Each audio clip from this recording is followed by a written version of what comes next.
All right, I can't see anything with these glasses. It's a couple of minutes till. That's all right, but we'll go ahead and get started.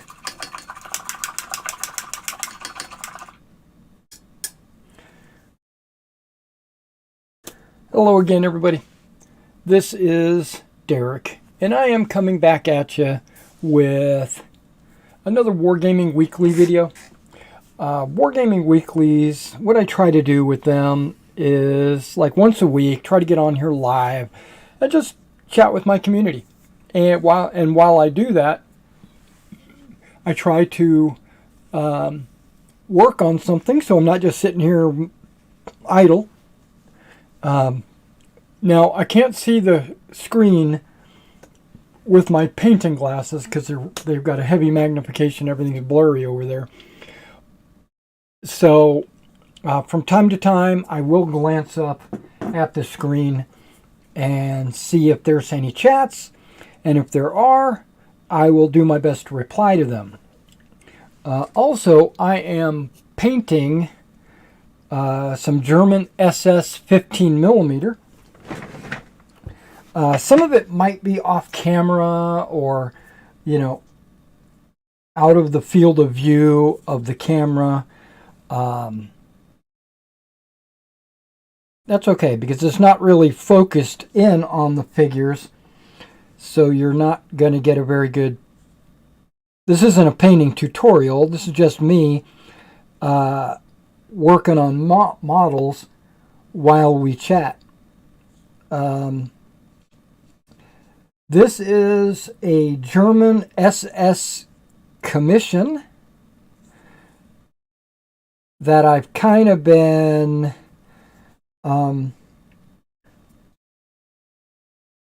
waiting to do until I got like my mind in the right spot. I've had these models for about a month now, and you guys know that I was struggling with COVID for a while. And then I had another commission that I had to finish first. And so I went ahead and did those. And now we're on to the German SS. And these guys are 15 millimeter. Most of these, well, no, all of these are out of print. This is an SS company in metals. And then this is all from Flames of War. And in addition to that, there's an anti-tank platoon that came out of a blister.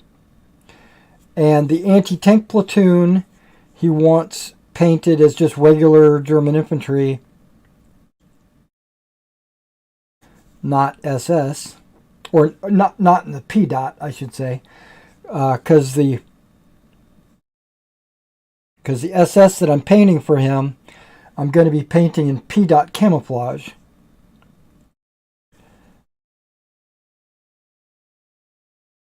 He wants all of their pants in field gray and just the jackets in P dot, which I can respect. It's a selection, it's a choice. On my personal SS, the ones I painted for myself,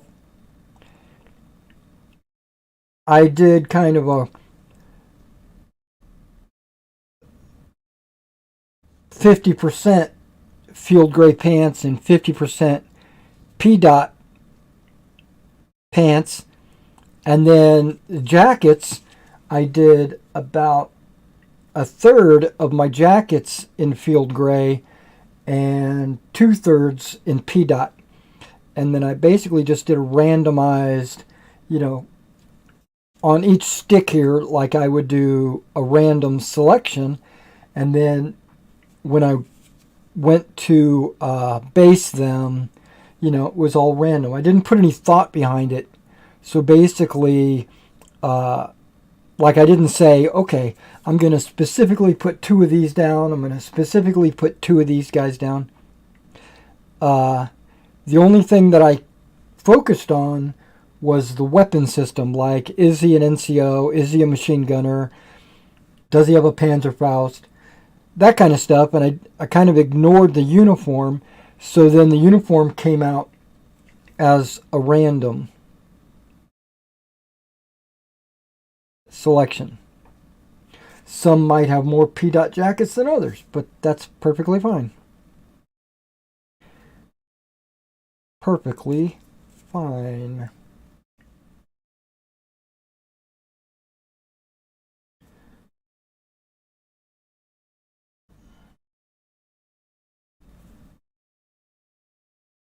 I do have an upset stomach this morning. I had breakfast and everything, and my stomach's been kind of growling at me all morning. But we're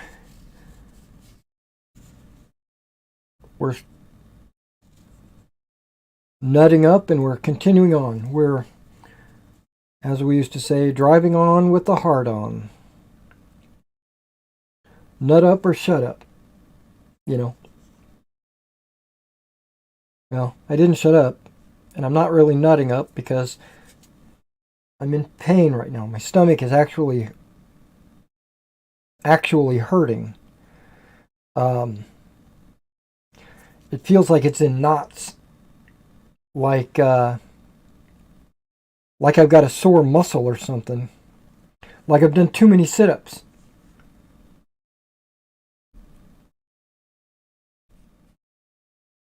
But that's okay. I don't feel sick, I just feel my stomach. I don't know. Hopefully that doesn't mean I'm going to be throwing up here in a bit.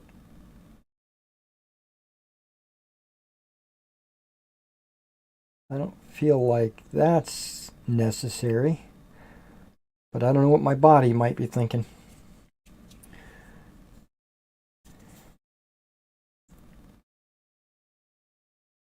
I hope everybody had a good Halloween.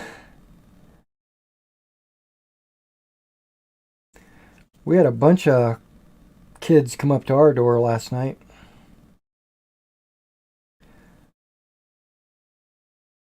More than we've had in a few years.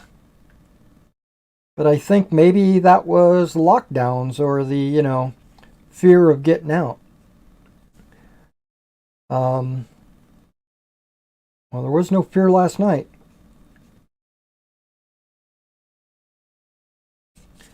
There was a lot of kids.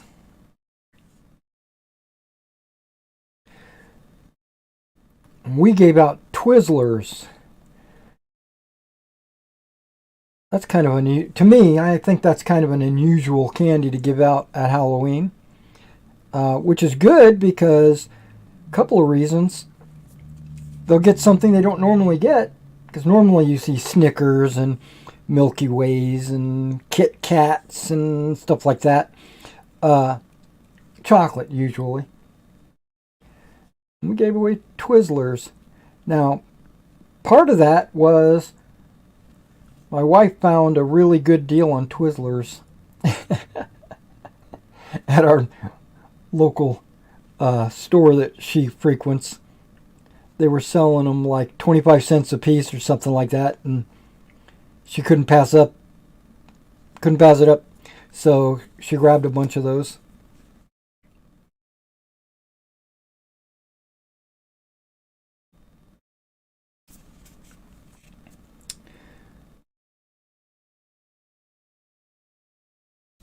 Yeah, all my kids have grown up to the point where they don't go out on Halloween anymore. That's kind of a kid's thing, right?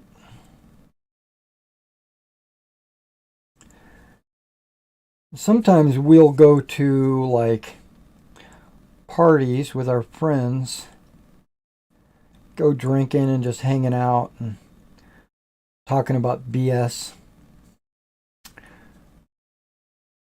But we haven't done that in the last couple of years. Which I probably wouldn't go anyway, because a lot of those friends I'm not really friends with. I go, I smile, I drink, I sit in the corner, and I just kind of mind my own business.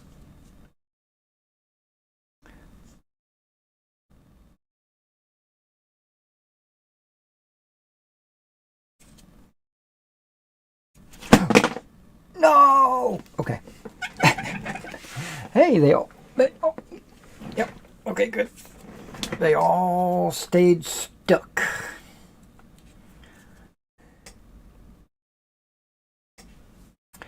My fingers are slowly starting to heal up. You know, I had some serious blisters. Only one finger right now, it's this one, has a blister. All the other blisters have shrunk down, and there's some loose skin that just needed to be covered with a band-aid or what have you. But you can see like that spot and like that spot that's kind of healed up a little bit.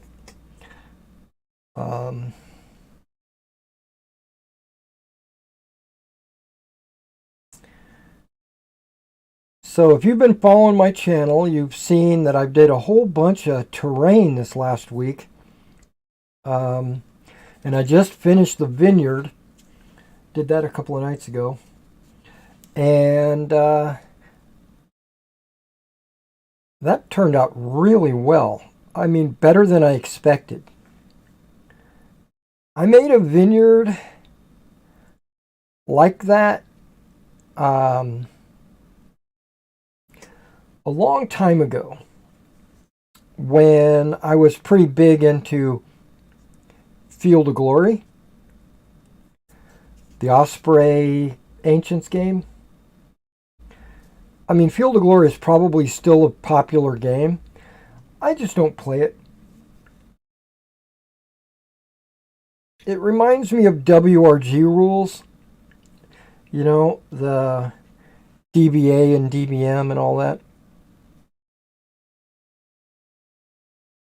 There's something about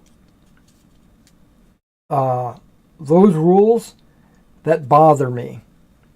I understand why they do this rule. It's categorization rule. Okay, my stomach. Bear with me. Let me kind of catch my not breath, the pain in my stomach.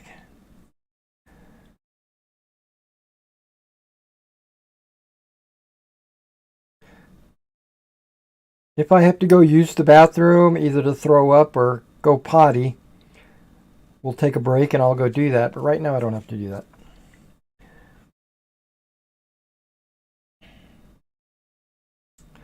It's very cold outside right now here. Not freezing, just cold. And yeah, so I went outside earlier today and I was like, oh my gosh, it's freezing cold out here. It's not freezing, but the shock made me think it was freezing. But the WRG, or DBA, DBM, and DBX and all that, they use this categorization on their figures, on their units, I should say, not figures. They call them like medium infantry or light medium infantry or heavy infantry or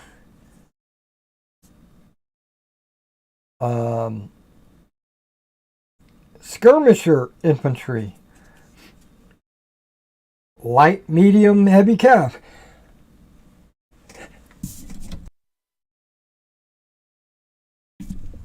Hopefully I muted that just in time. I had a serious sneeze there. They use like mob and irregulars, regulars. They use a whole bunch of weird labels that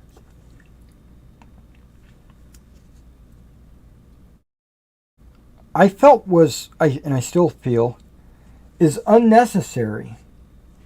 I understand what their thought process was. They wanted each unit to have a unique characteristic, right? They didn't want the heavy infantry to be functioning like light infantry, and they didn't want medium infantry to be functioning like heavy infantry, etc., right? So you got to say medium infantry or heavy infantry or light infantry. Okay, I'm okay with that. But where does this light medium come from? Or heavy irregulars?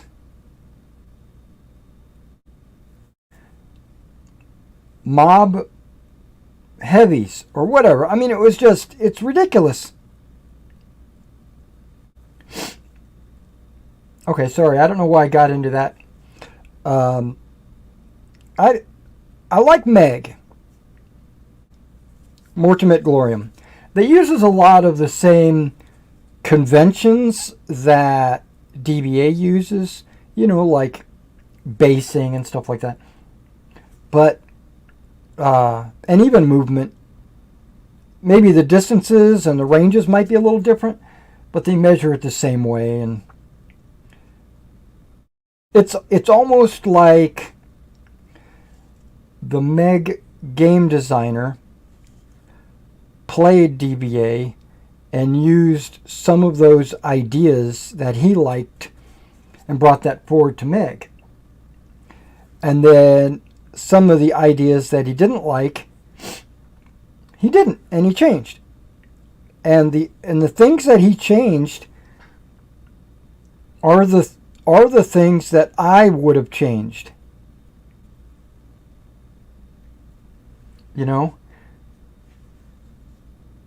Like units have two stats. Their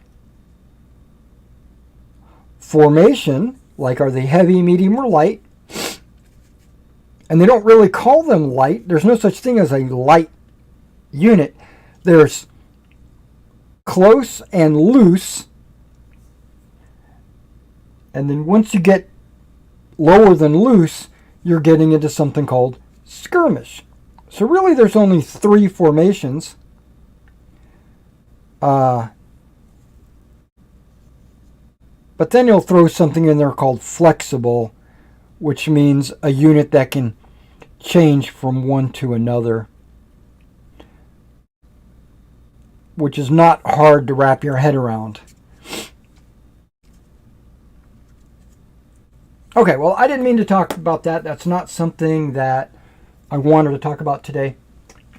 I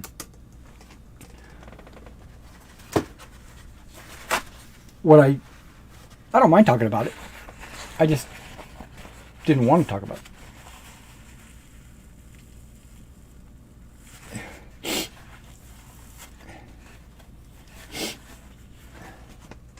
And you can see that there is over like 150 models here. It's going to take me a minute just to paint the pants. And that's all I'm painting right now is just field gray pants. It's easy, just time consuming. Okay, so what I kind of wanted to talk about is Napoleonics. Yes, I haven't talked about my marshals and generals in a long time. I kind of put that off to the side wanting my mind to kind of ruminate on what direction I wanted to go with those rules. I even started a website. I don't think you can, there's nothing on it. It's just a title page. That's all it is. But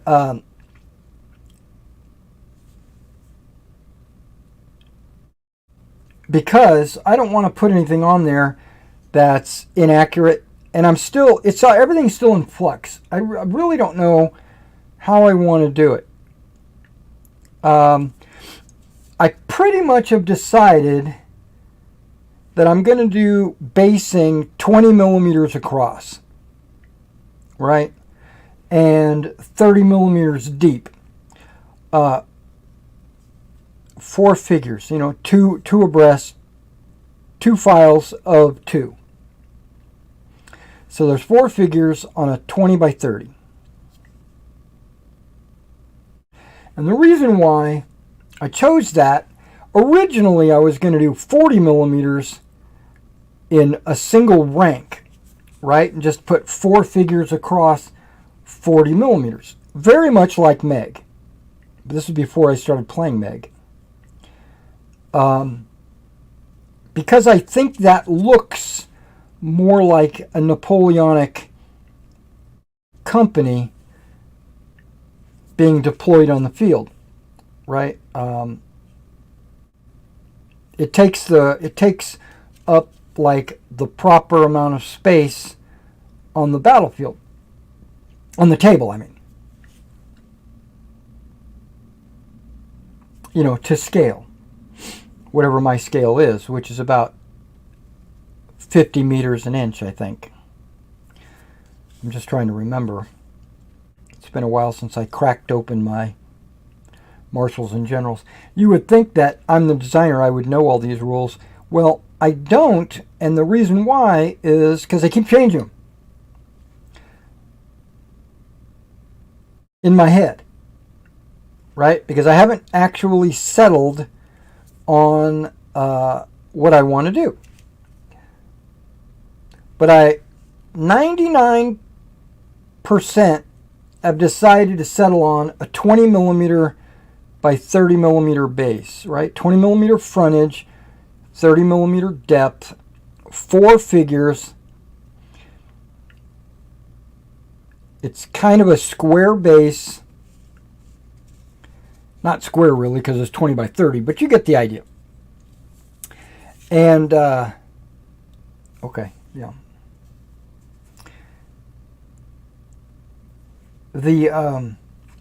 And the reason why I pretty much settle on that, and there's really only one reason why I settled on this, and that was for march columns. Right? If I have a 6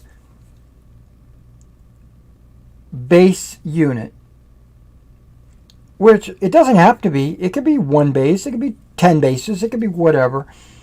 But I pretty much have settled on about a 6 base unit representing close to 600 men, approximately. And then like 8 bases would be 800, etc. Look at that black. It's not really black, it's earth brown that's coming off of these popsicle sticks as I hold on to them. Because when it dries, it leaves kind of like a powdery residue that rubs off on your fingers, like if you're handling like a bunch of these popsicle sticks. Excuse me. Oh, that made me feel a little bit better.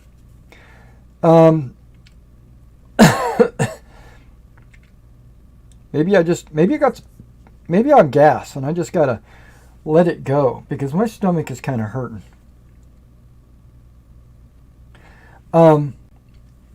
Okay, so I settled on that because of the march column. Because if I have 6 stands and they're all the 40 millimeter wide, you know, a lot like the Meg bases or whatever, or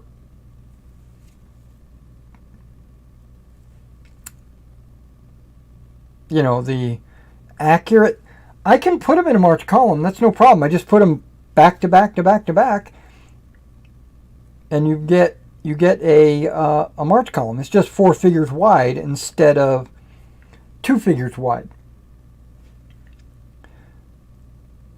And I was like, okay, that's fine. And then an attack column, I would just put 3 across and 3 behind, right? Well, that doesn't work because I was going to make my line 2 ranks deep. I always wanted my lines to be 2 ranks deep, not 1 base, because a 40 millimeter base laid out, you know, in line, one beside the other, is actually a very long line.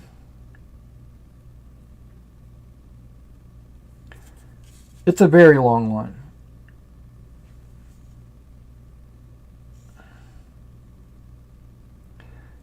But if I used the 20 by 30s, it would automatically, you know, and I laid them out side by side, 1 base beside each other, it would automatically make it 2 ranks deep, because that's what the bases are, and it would make it half as wide, right? So it would only be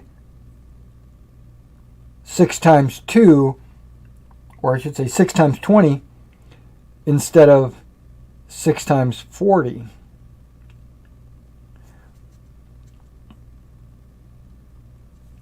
Okay, so if I just made it a rule where I said, see, basically it would add a line or two to the rules by saying, when you form line, you must do it in 2 ranks.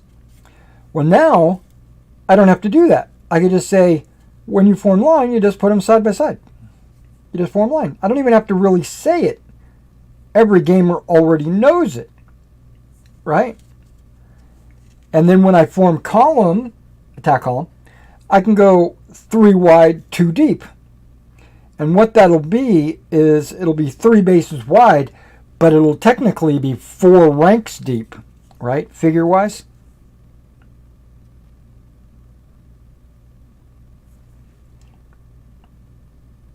And then if I wanted to have a British column by companies, I could go 2 wide, 3 deep.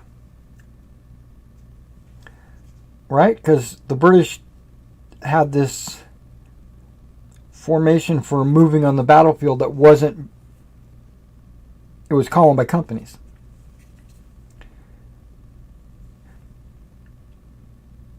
So it would be somewhere between a march column and an attack column.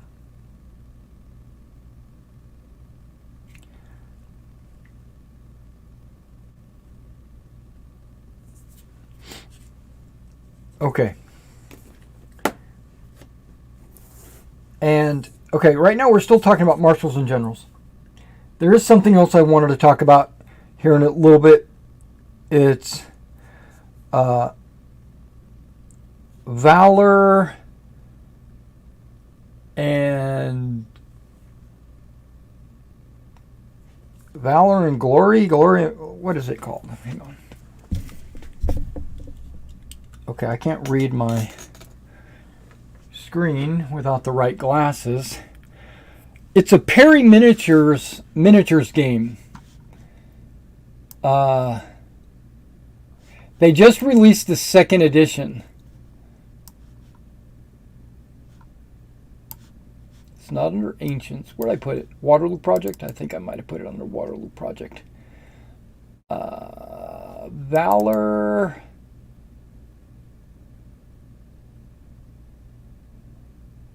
Valor and Fortitude.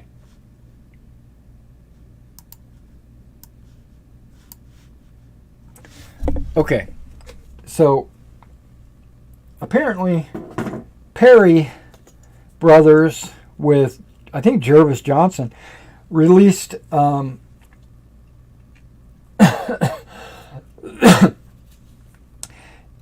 set of rules for Napoleonics, and their big claim to fame is it's supposed to be fast play. 4-page rules. Fast play. And I was thinking, oh, well, if it's fast and simple and fun, then that'll meet all of my requirements to my marshals and generals. So it might be worth taking a look at, and then I don't have to write a set of rules because they'd already be written, by them. So I downloaded the rules, which you can do the same. You can go to the Perry Miniature site and you can download the rules for free. And I watched a couple of people playtesting it, or doing like a walkthrough or explaining the rules or whatever, because I was now super excited. Right? Got me back. It reined me back into my Napoleonics. And I love Perry Miniatures too, but they're 28 millimeter, and I'm trying to avoid 28s. Mainly because of the size of the table. Right? Not because of the miniatures, and not because 99% of the reason why I'm sticking with 15s is play space. Size of the battle. Right? How much of a battle can you play if you're only playing one division? Well, not much.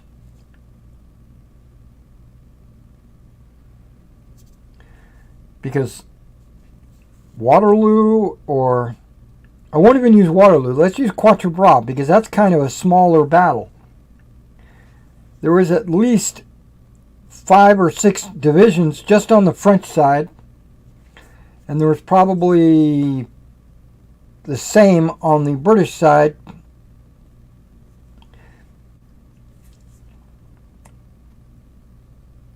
Now you can play one of the divisions, like if you just want to play the Hougoumont assault with one division, or La Haye Saint or something like that.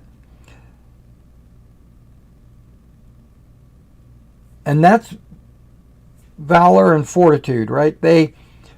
It's not meant to be played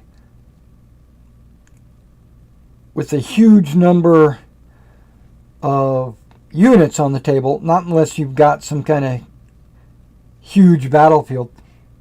This guy's playing on a 12-foot table, and he can only fit a division on the table.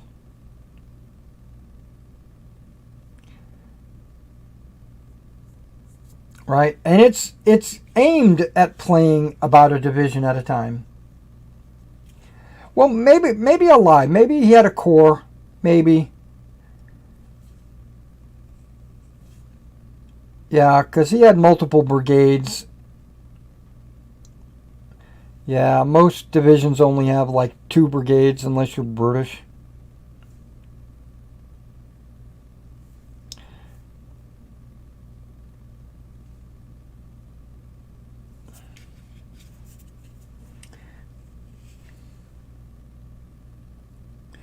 But I was like, okay, that doesn't mean anything to me. I can scale it up.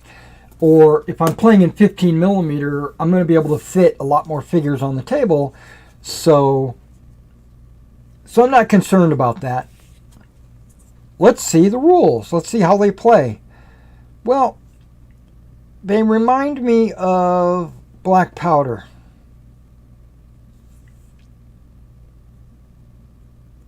A lot. And partially because you shoot, you cause casualties, your opponent then gets to rally at the end of the phase, rally the casualties off. So basically, casualties are not losses. They're kind of like disruption points, if you want to call it that. And the generals kind of reorganize their units, getting them back into formation, basically removing the casualties. And black powder is exactly the same way. You take casualties, which aren't really casualties. They're just, you can call them losses, or you can call them hits, or you can call them whatever you want to call them. But they can be rallied back and removed. And I don't subscribe to that model of play.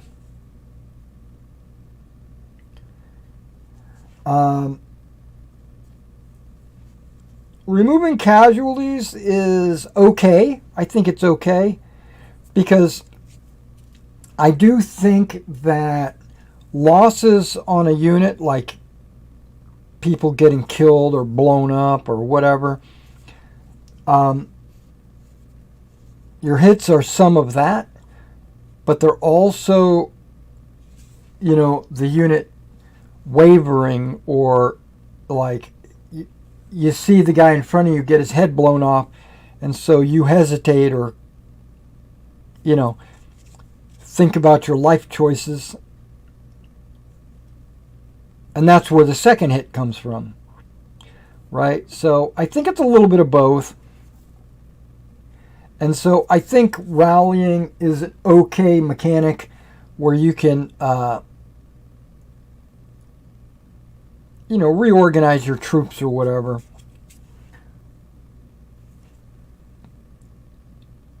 But I think that should be measured separately. I think there should be like hits, which kill figures, and maybe disruption. A lot like Napoleon's battles, where you shoot a guy, he takes so many casualties, those are figures that disappear. Right? You lift those figures up off the table. You don't get them back when you rally. They're gone, because they're dead. Or they've run off to the point where you're never going to see them again in the course of this battle. But I don't want my rules where generals are constantly rallying their troops.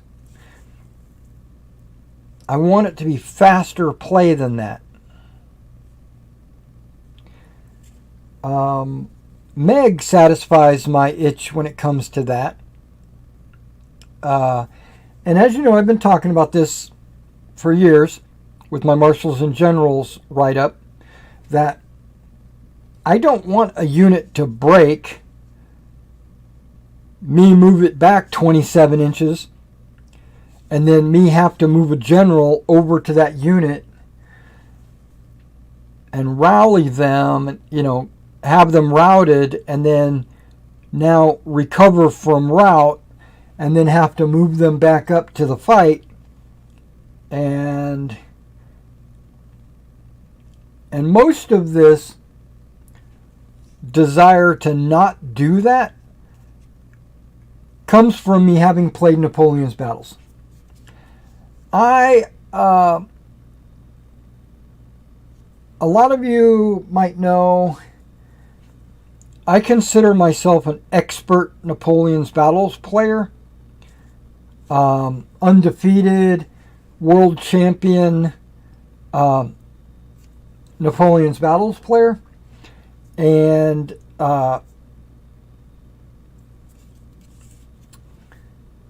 if I was to say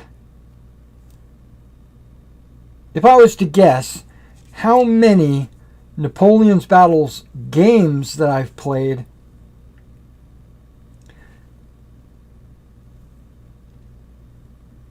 $500 maybe, somewhere in that neighborhood.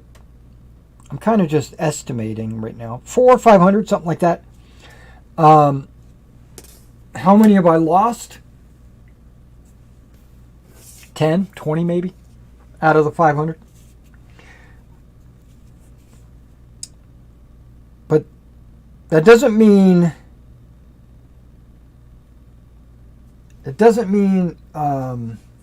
Napoleon's Battles is a bad set of rules. It just means I know how to manipulate my armies to put them in the best position to win. And one of the ways is not to rally your troops.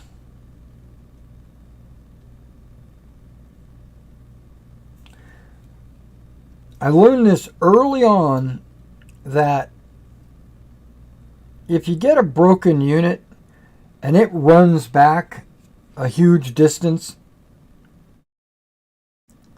you have to sacrifice too much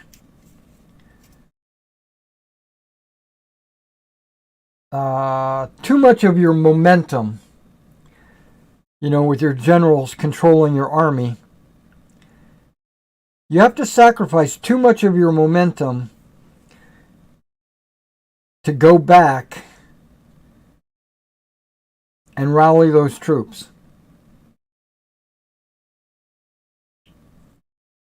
Sometimes you have to,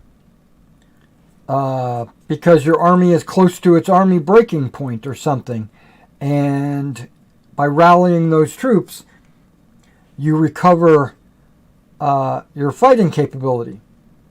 So yeah, sometimes you have to. But at that point, as soon as you're doing that, you pretty much have already lost the game. If you have to take a general and bring him back to rally one of your units, you've already lost.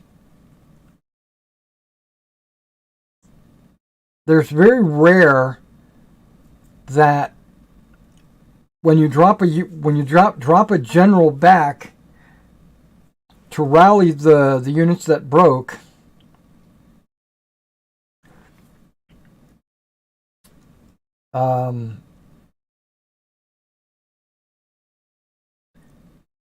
does that ever turn the tide in your favor? Very rarely. And part of that is you're like 18 inches behind your line, and now your unit is broken. Your general has to move over there, or when you routed directly to the general with the intent of rallying them. Then you have to spend a turn rallying them, which is not a guarantee. It's about a 70% chance. So, on the balance, you probably will rally them. But you might not. You might not ever rally them. Your general might be sitting back there the entire game trying to rally this unit that, first of all, has already taken a ton of casualties. Because it wouldn't have routed unless it's taken casualties, because that's how you rout. So it's already a diminished unit.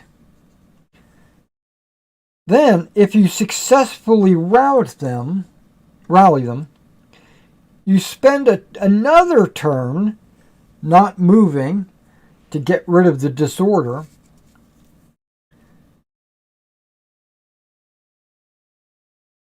And then you spend 3 or 4 turns moving them forward to get back with their unit.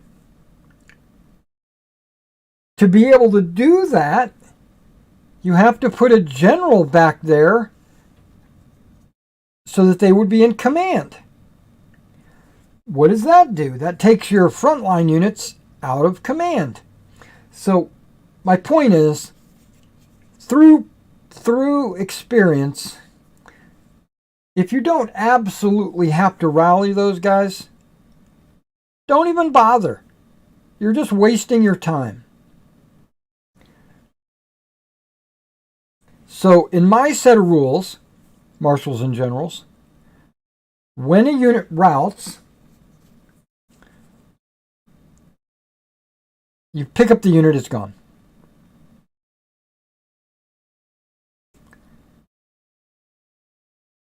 Because even if you rally them and bring them back and all that nonsense,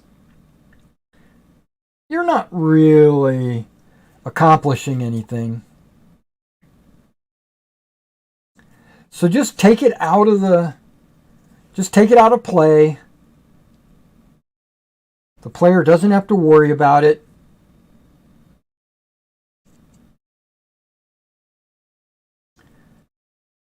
It's better for everybody. And you could just assume that there is a general back there attempting to rally them. And even if they do get rallied, they wouldn't make it back in time to affect the game. So it's just not part of the game.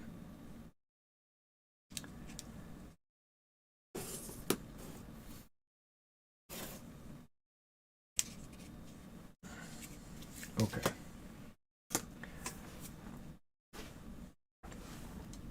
Almost. I've only got like four sticks left, and I'm almost out of my field gray mixture. So I got to add a little bit more.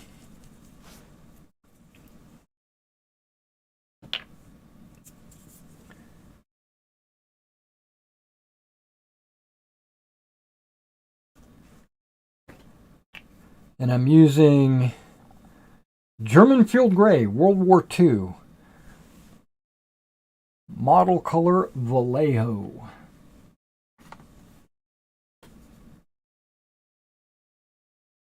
That's it up there.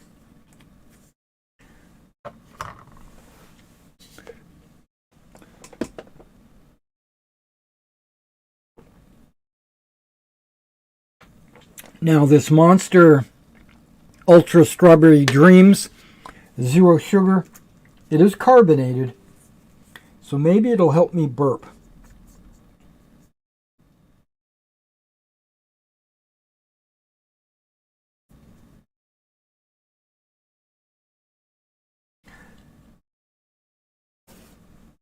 Clear up my stomach pains.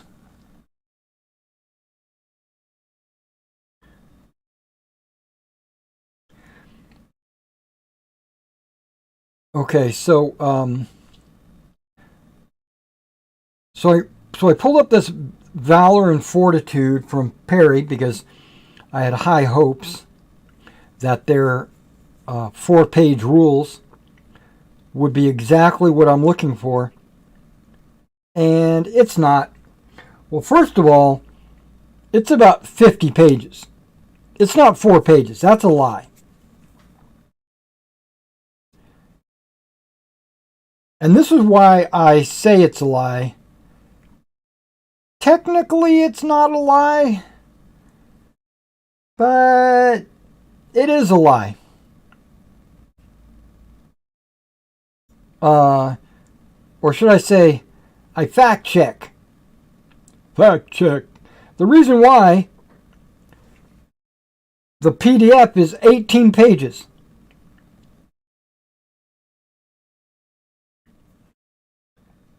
Okay. A page or two is just talking about the authors, so you don't really count that. And a couple of pages have pictures on them,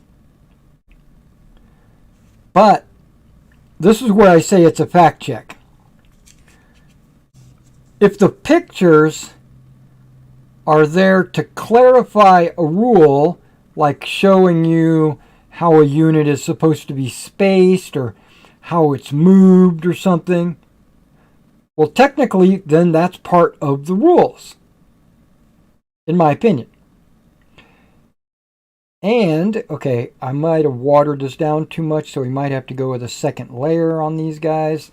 I'll set them right there.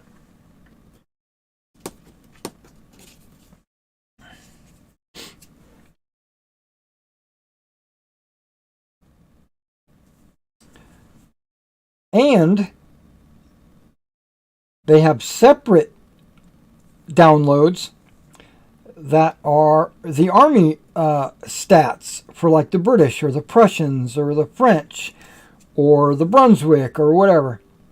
They've got like 5 of those, and those are each about 5 pages approximately.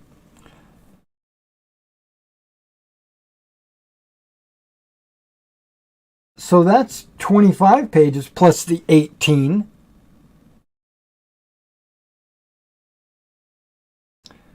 You're getting dangerously, and I consider those part of the rules. An army list is part of the rules. But I know that some people don't think so. Some people say, no, that's separate. That's not part of the rules. Well, you can't play without the army lists.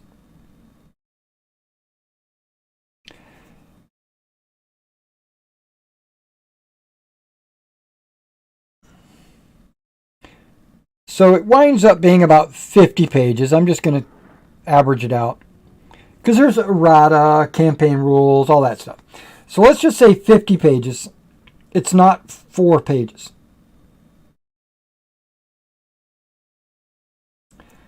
A quick start rules might be 4 pages. Like something you get in Wargames Illustrated. I think October's Wargames Illustrated had a copy of the rules in it. That's kind of how I discovered this set of rules.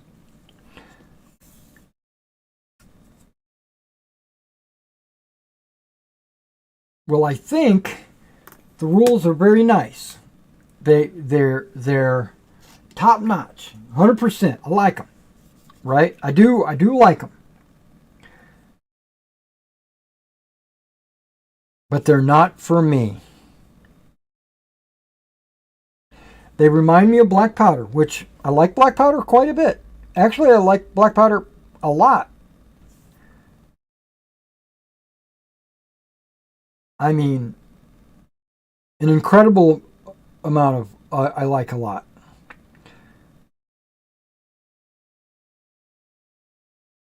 But they have they have rules that are almost exactly black powder rules. And one of them is, it doesn't matter how many figures you have. Black powder doesn't care about that either. You could have 1 figure, you could have 100 figures. It doesn't matter. All that matters is it's a unit. This unit has so many dice to shoot with. It has so many dice to melee with. Same as black powder. Doesn't matter what the figures are. They recommend a certain amount of figures, somewhere between 24 to 36 per unit. But that's just for looks. That's just to make the game look appealing. It's not strength of unit or anything like that.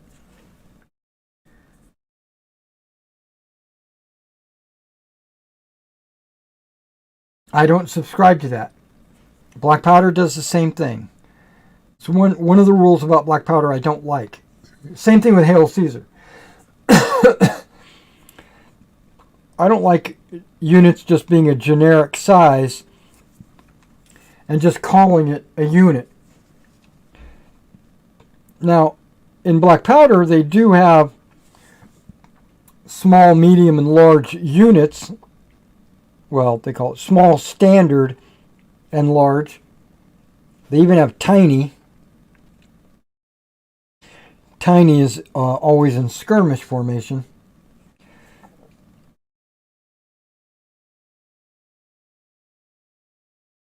And that's fine. And if you're designing a scenario, you would just have to figure out the units that you're fielding, you know, how many men were in there, and at what point do you call that a small unit or a medium unit or a large unit. That's not hard to figure out.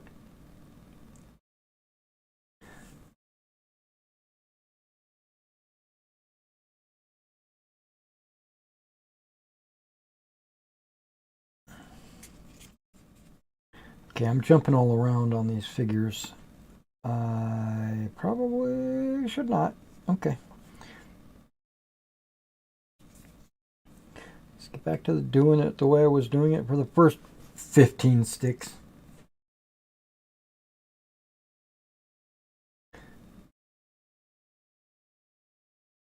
Painting one side and then turning it around and painting the other side.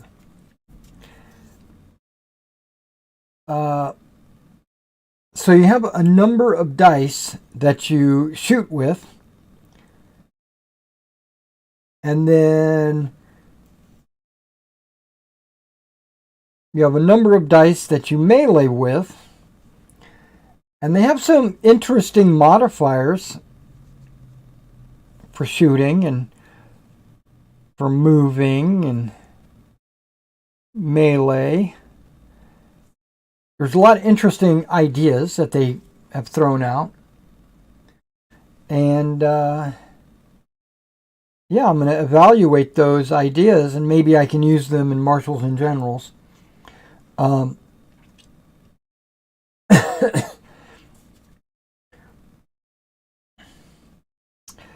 Marshals and Generals is basically my idea of a core set of rules, not C-O-R-E, but even though I'm going to kind of play with the word core, but it's C-O-R-P, corp, right? It's a core set of rules, but it's also going to be my core set of rules. So if I decide to go medieval or sci-fi or whatever, I'll be able to use Marshals and Generals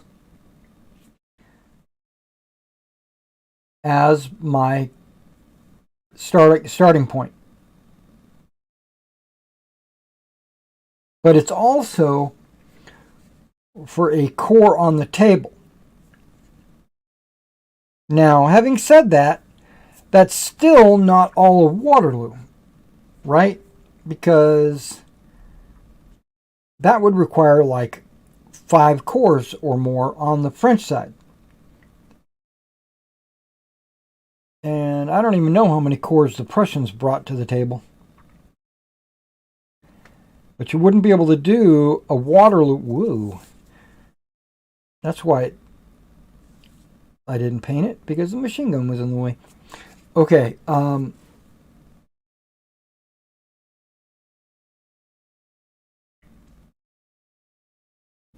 I'm going to write the rules in such a way that you can scale it up, right? So, like right now, I've got a core, just a hypothetical, just bear with me. I got a core, let's call it the first core. I've got the first core, and it's got 4 divisions, all right? And each division's got 2 brigades. And the rules should accommodate that very easily and make the game playable in 4 to 6 hours, right? But I want to play with something with 2 cores on the table, or even maybe more. Now we can say, instead of division, those divisions now represent corps. So you got an army general, which was the corps commander, and then all the division generals, which are now corps commanders. And those brigades underneath them are not brigades anymore. Now they're divisions. And those battalions that you were fielding are now maybe brigades. So basically, they're just going to be called units in the game. And you assign at what level you want to play at, right? If you want to play with an army, just call it an army. If you want to play with just a division, then play with just a division. So it's going to be up to the players to decide.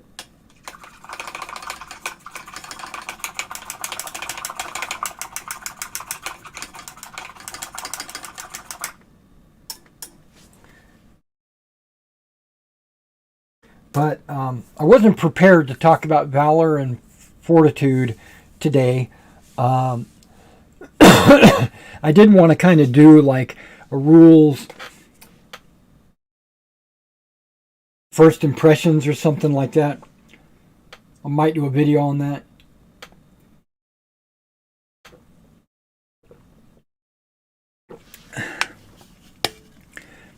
But that's exactly what I'm feeling is.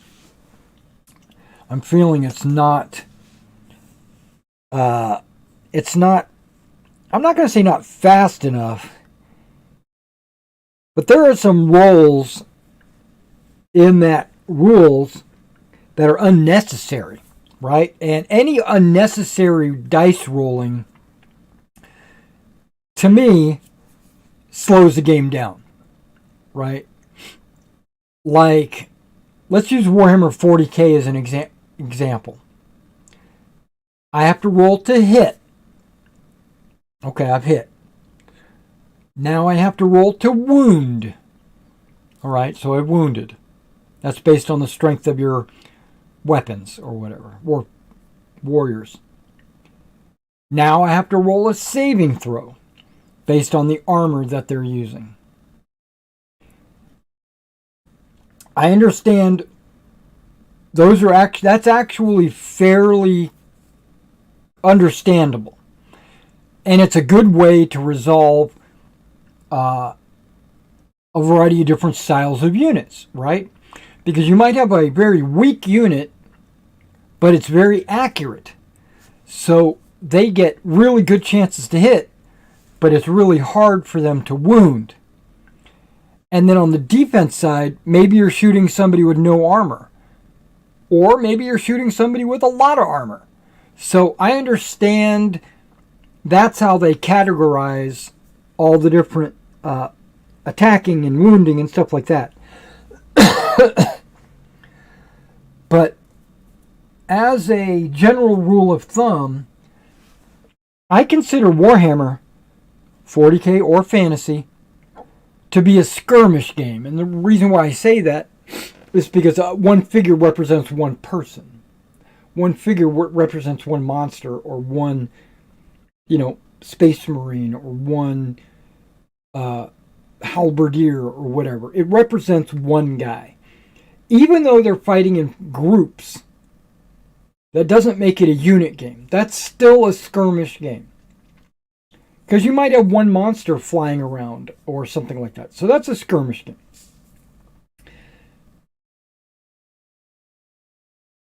But if I was to take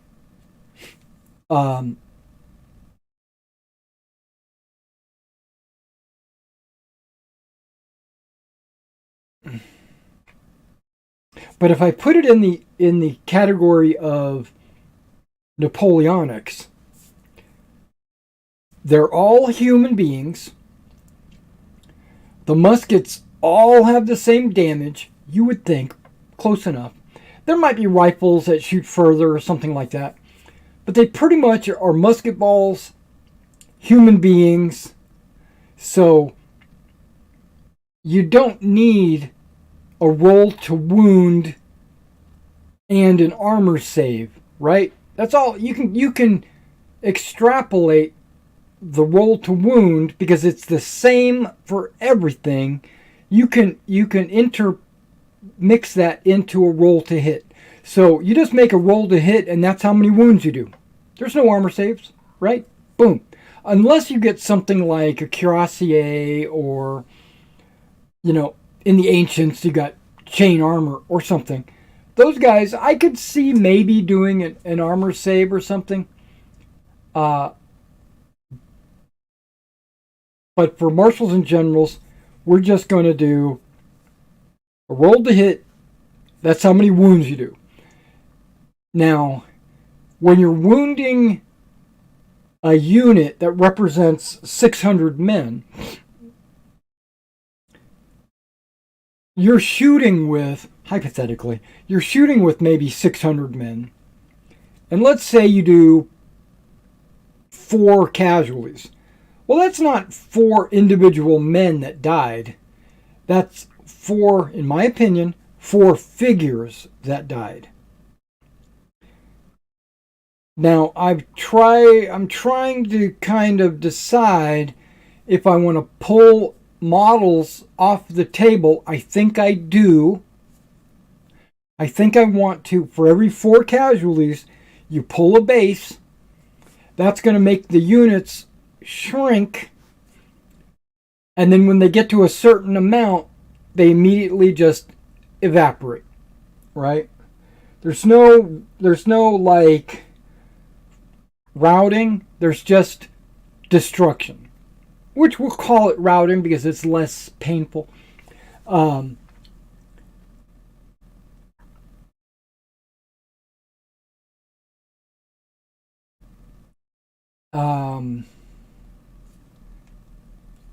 Yeah, so it's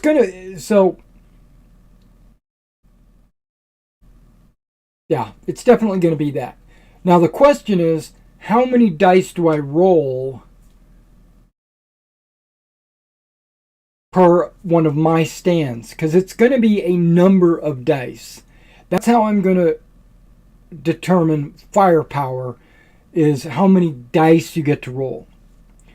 And I've considered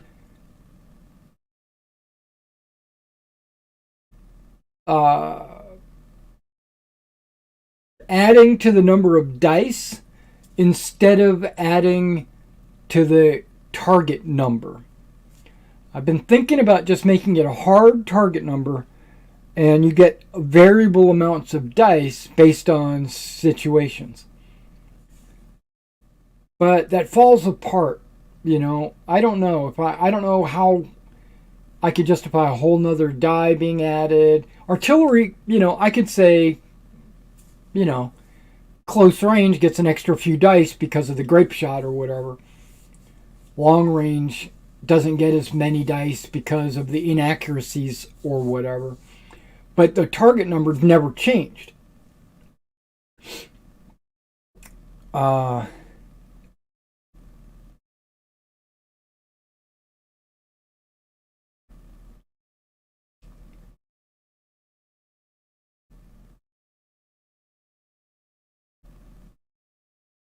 And why would a British unit get, and this is just me going into like unit strengths and weaknesses, why would a British unit get a first fire bonus and a French unit not get a first fire bonus?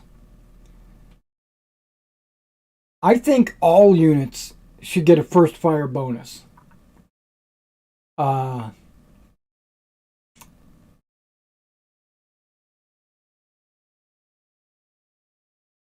And the British were more of a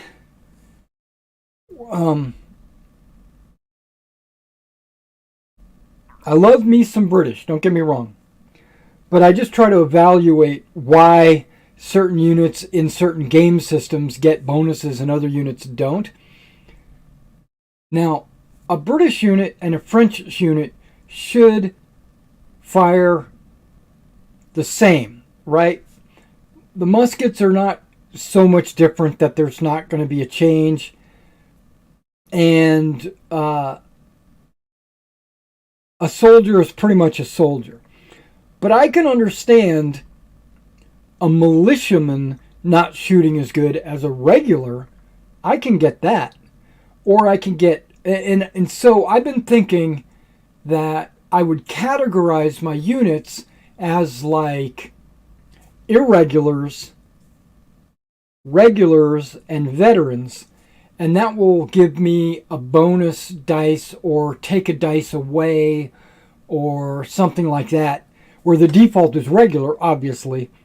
And I could see militia being irregulars and maybe grenadiers or maybe the guard or even the 95th Rifles or whoever being veterans, but I don't want to call them veterans. Maybe elite or maybe expert, because I want them to be better shots.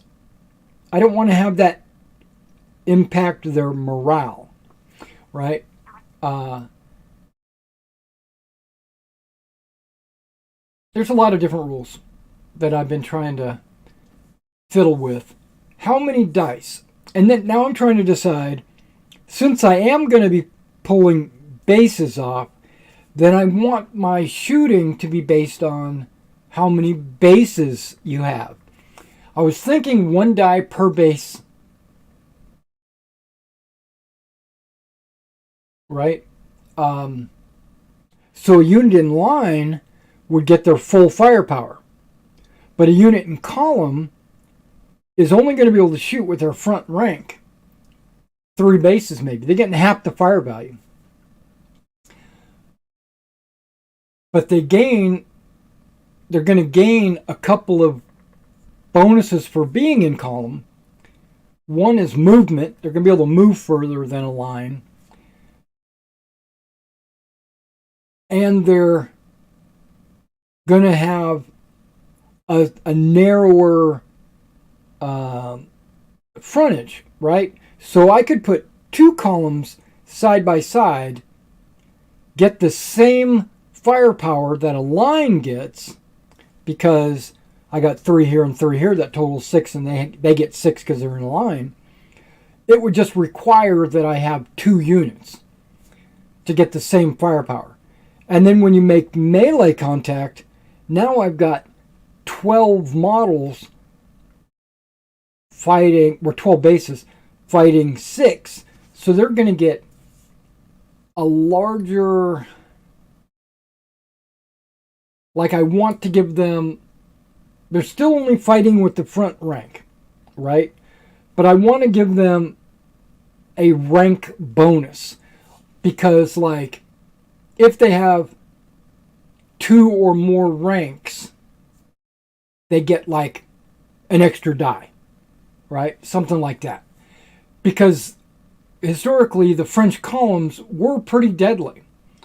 And part of that wasn't because the guys up front knew how to fight better. It was because the guys behind were pushing on them, right? And forcing them. You know, they couldn't have any hesitation. They just overwhelmed the narrow gap in any unit that was fighting in line.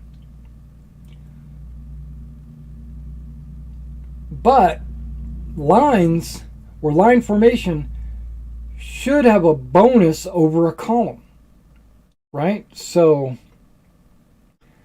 maybe I won't. Maybe I'm just going to allow... Well, the 2 ranks or more is still a good bonus. It might not be dice. It might be something like they win ties. So it's not a... I do a lot more casualties because we're in a column. But if we wind up doing the same, we win that tie and it forces you back. I think it might be that. That way I don't have to give them any extra dice. Winning a tie is still a big deal. Because if I'm throwing 6 dice and you're throwing 6 dice, the die rolls should be the same. But if I've got a column, okay, I've been thinking about this too. If I'm fighting in a line, I should get a +1 die. If you're in a column, you don't get a +1 die, but you do win ties.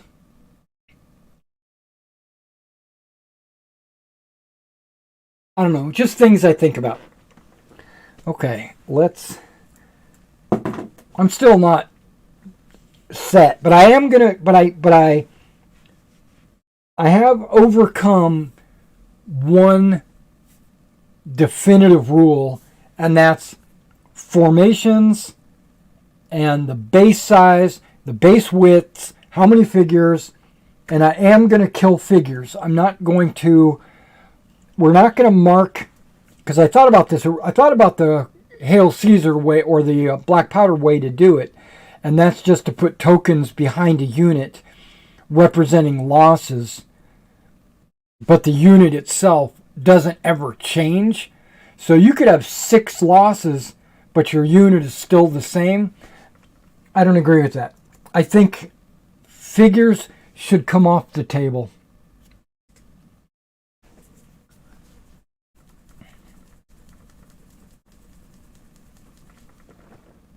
Oh wait, this isn't mud brown, that's beige.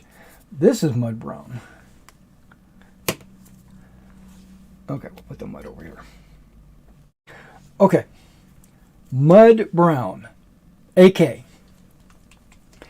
I'm doing this on their boots. Their boots are already super dark brown, you can see, because I painted it super dark brown. But this is going to go on as a highlight, but I'm not dry brushing it or anything. I'm just going to quick paint, and if I don't hit a spot, that's fine. It'll be dark brown. If I hit a raised area, great. That's what this mud brown is. So it's basically speed painting boots. And I'm not painting the jack boots.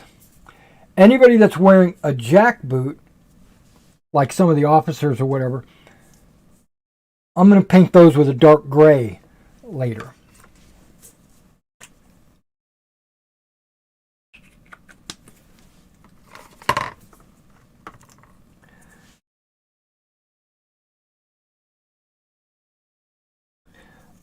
If you didn't know, Little Big Men decals, dry transfers, whatever they're called, they are back up and taking orders. So I put an order in for only 1 decal sheet. I was planning on doing 2 decal sheets. Wow, most of these guys have jack boots. Hold on. Jack boot, not a jack boot.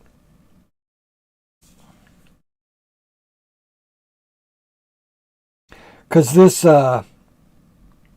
this stick here, I tried putting all like NCOs and officers on it.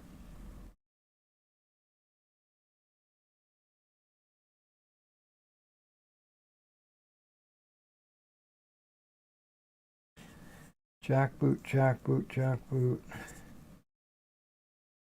jack boot.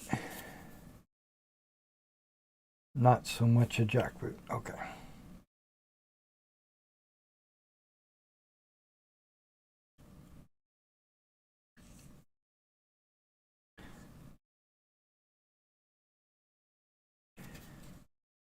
All right.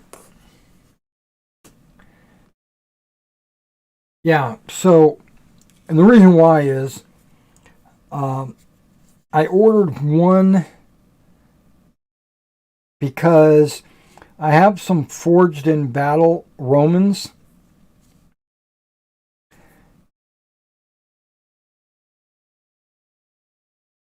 And I've already put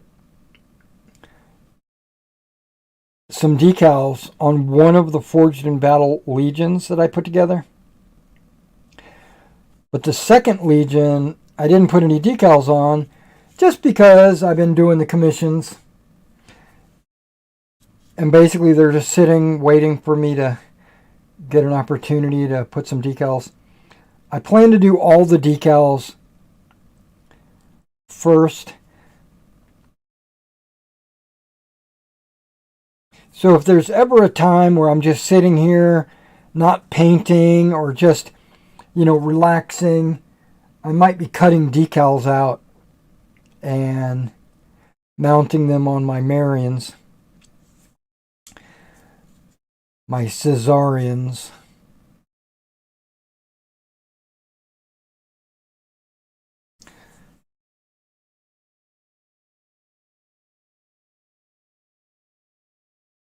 Getting them ready for when I have an opportunity to actually paint them.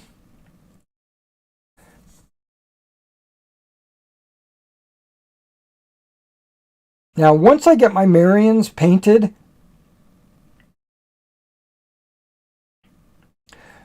I'm going to do some of the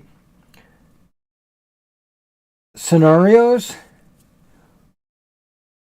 from the Caesar Gaelic Wars. Is that a jackboot? No, it kind of looks like one. I think it is one. Okay.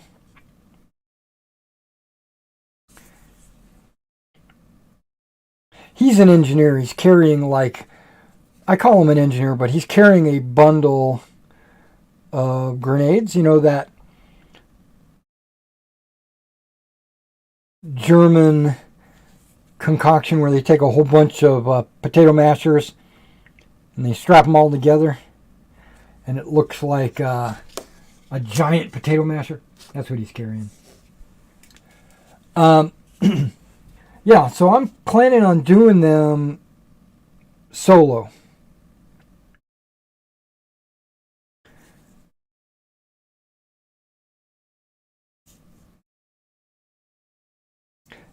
Now, I have thought about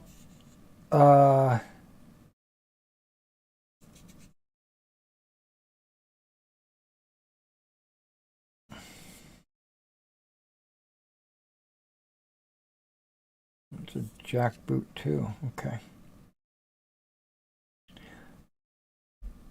Some of these boots are hard to tell. I gotta pay close attention to see if they're combat boots or if they're jack boots.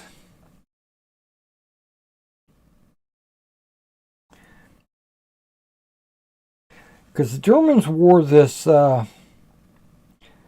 motorcycle boot. Basically, it had like had leather straps at the top.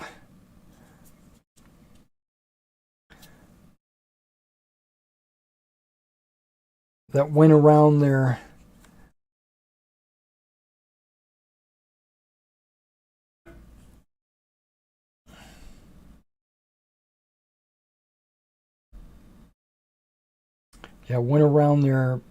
fatigue bottoms, kind of like blousing, where they could tuck them in and then just strap the leather straps with buckles. Or they wore these tall boots, went up to mid-calf.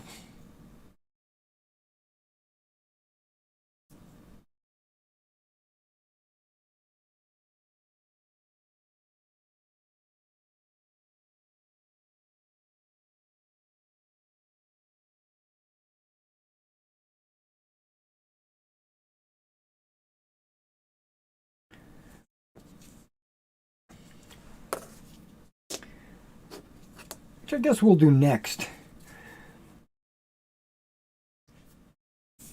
Yeah, so I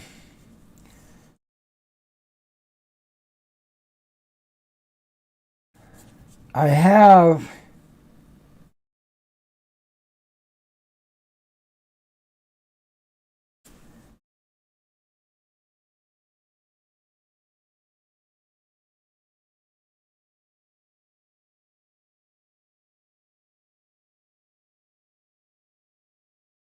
Okay, sorry guys, I'm focusing in.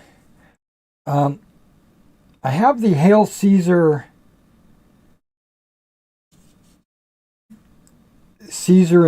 in Gaul.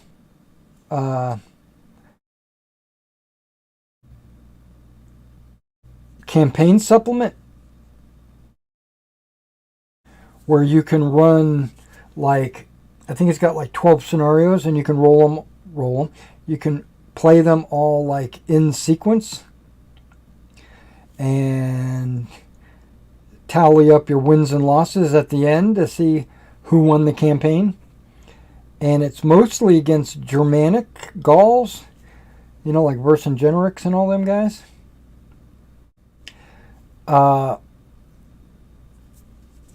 And those scenarios can be converted to Meg. And so what I was planning on doing is playing Meg, but using that campaign book.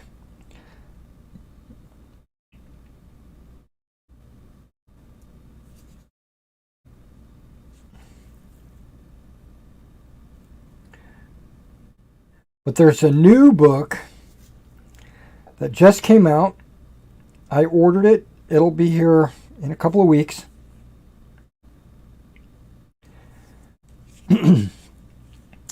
It's called Caesar's Gallic Wars. And it's supposed to have 44 scenarios in it. I'm curious to see what those are. And if I would be able to play those as Meg scenarios.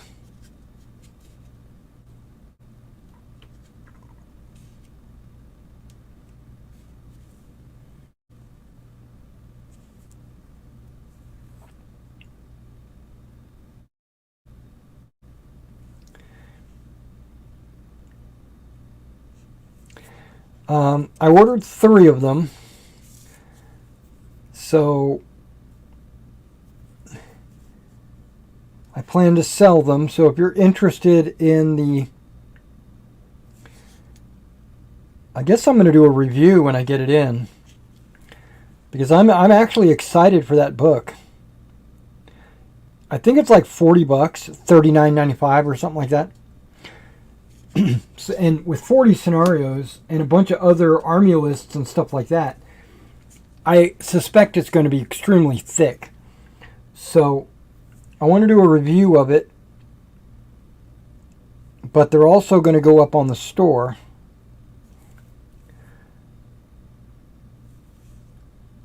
So give me a couple of weeks and then look for it. See, I put my order in with Warlord Games and had to send an email, which I'm actually surprised the guy got the email because I didn't send it to his email address. I attached a message to my spreadsheet. He, I don't know how familiar you are with Warlord, but they send a spreadsheet out every month. You fill out what you want and send it back. And I got my October spreadsheet and I filled it out and I sent it back. But when I sent it back, I attached a message saying I didn't see the Hail Caesar book. I wanted to order that. And he sent it back saying, oh, the Hail Caesar book was added to a special sheet that never went out. Apologize. Here you go. Here's that sheet. It was like an updated errata version or something. And I was like, oh, okay. I was like, just send me 3 of them and we'll be good. He was trying to get me to choose the bundle because there is a Hail Caesar bundle. but it comes with a bunch of figures, which is good, and some free figures for getting the bundle. Basically, it comes with a lot of cool stuff. It's just that it has a lot of stuff in it that I don't need, and it would cost me an arm and a leg. So I said, no, just send me 3 books. Mainly, I can't afford that bundle.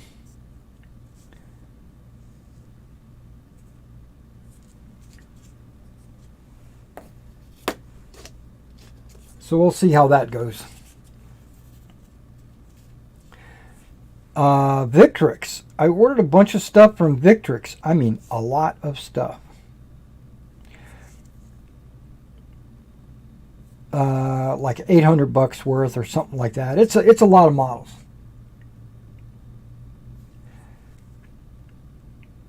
They sent me an invoice. Said, here it is. Here's the shipping, and here's the cost of the models, and blah, blah, blah. And then when I click on the pay now, because it includes like a link to pay, which is awesome.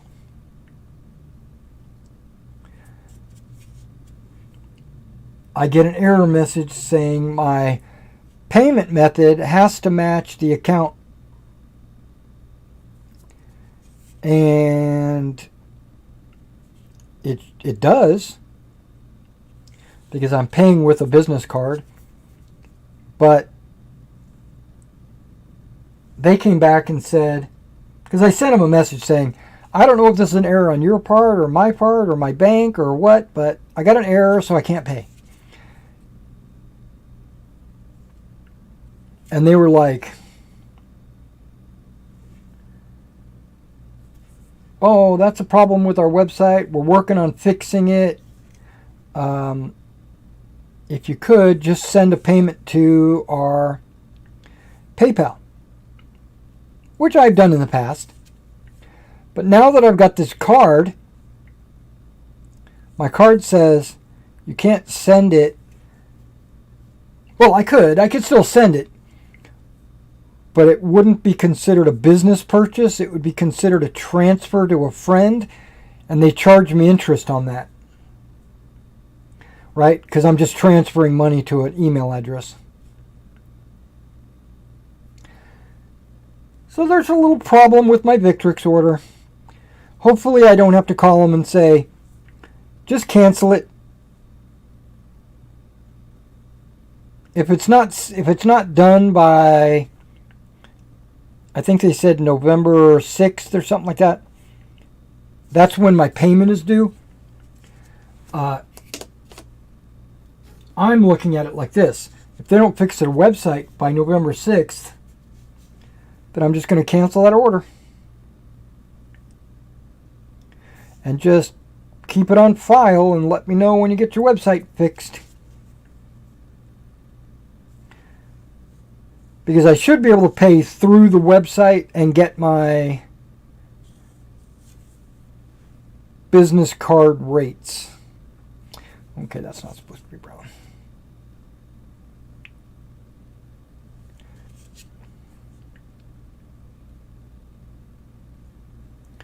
First of all, it's credit, right? So, and then I have like, what do they say, 6 months to pay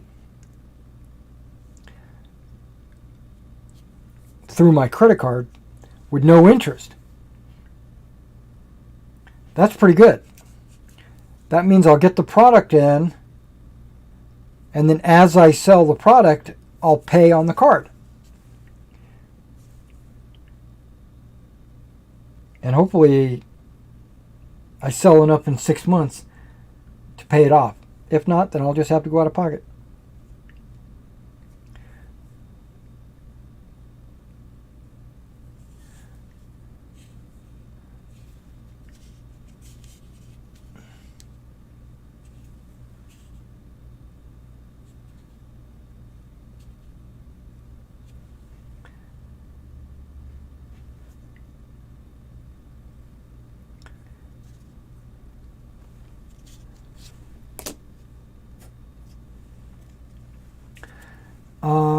also put an order in with Hobby Link.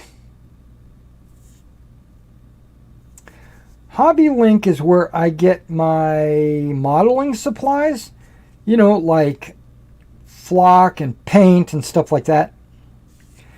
I ordered some micro scatter. I ordered a brush. I almost never order brushes from them. Almost never, but I did.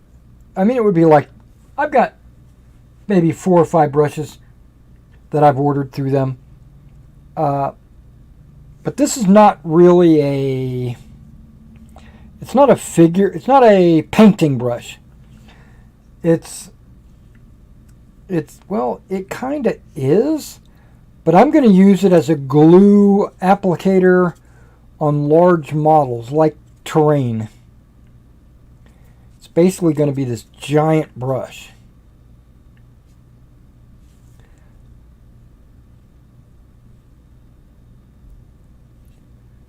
I don't think...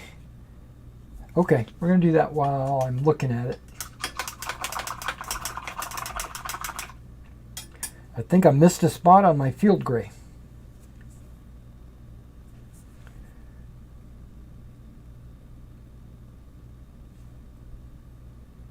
His buttocks and the leg, or the one side of the leg.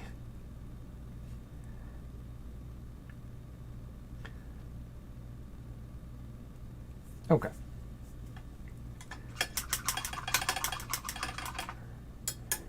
Now looking at those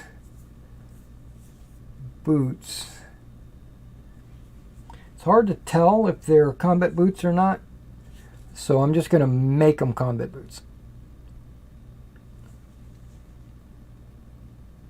They kind of look like combat boots.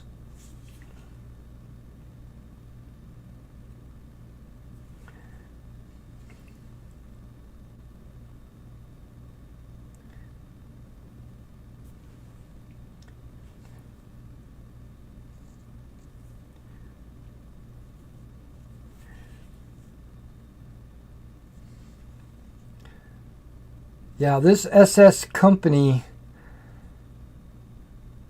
came with some heavy machine guns on tripods, like 4 of them, but it also came with 3 anti-tank guns, Pack 40s. I thought that was pretty cool. And then he added 2 more with his blister. Winds up being 5 anti-tank guns.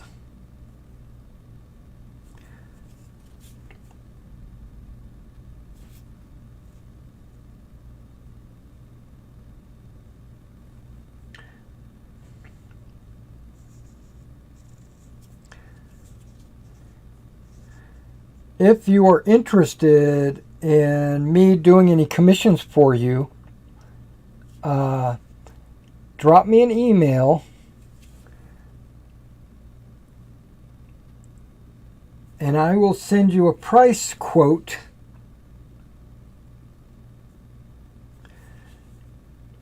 and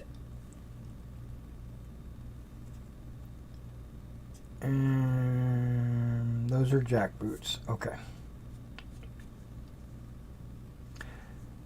And I'm only taking PayPal payments. So if you've got a credit card, you can pay me via PayPal with your credit card. But I'm not taking direct mail checks or money orders or, you know, money transfers or anything like that. I send an invoice using PayPal to your email address, and then you just pay it however you can pay it.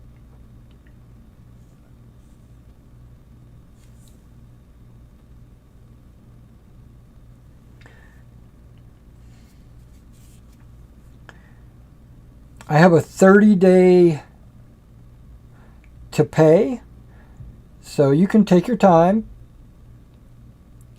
I prefer you to pay it right away, so I put on there due immediately, right? But technically it's not. Well, it is, but after 30 days, you'll get a message saying, hey, you haven't paid yet.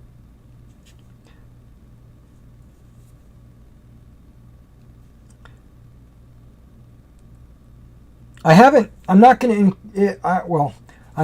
so far included any kind of late fee, so if you don't pay within 30 days, it's not a big deal.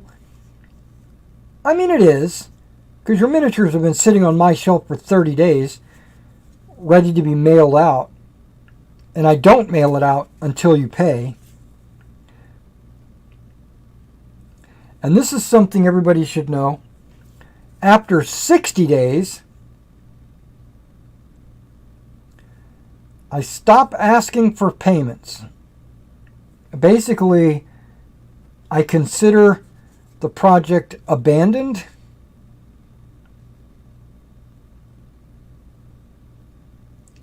And I take possession.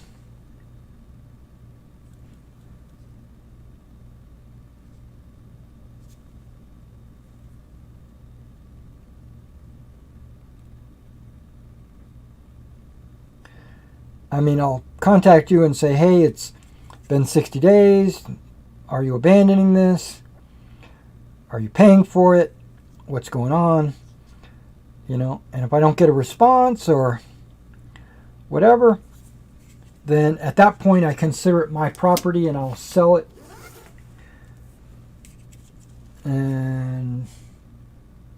But that's 60 days. That's 2 full months. And that's 2 full months after it's finished.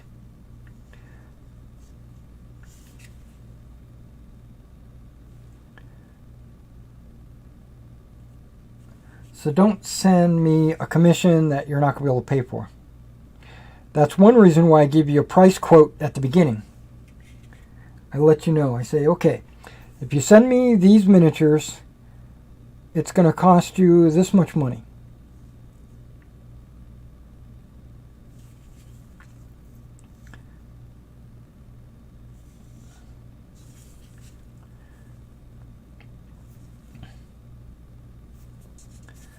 Because I like to be upfront with everybody, letting you know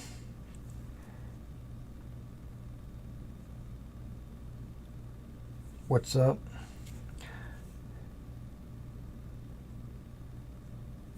What I need to do, I think I'm going to do this going forward,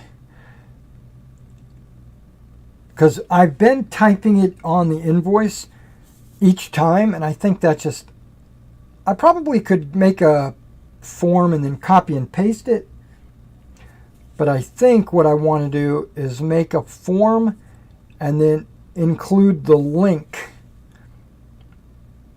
to the form, so if you wanted to read the terms and conditions, you could click the link.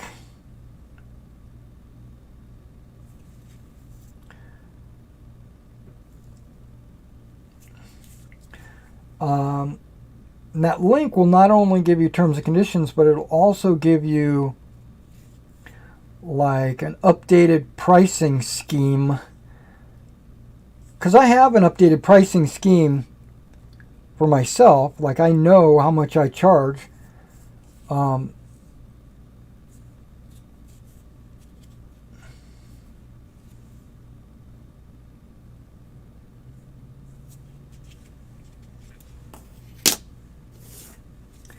But if somebody wanted to click the link and see if it's been updated or something like that, because I have not had a price increase in almost a year now.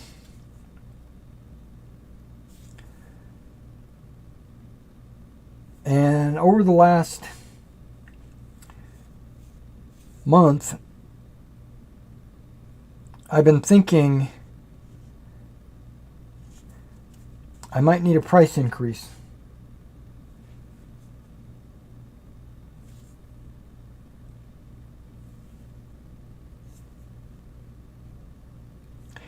because I've realized how many hours I put into painting these models. The supplies I use for, like, when I base the miniature and glue them together and all that stuff.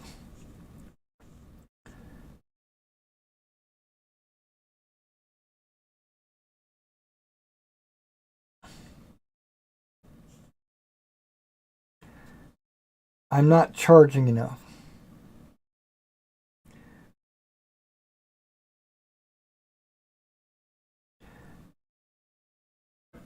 So how much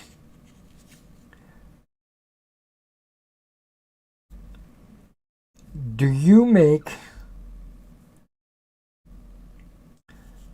in 1 week of work at wherever you work? 40 hours.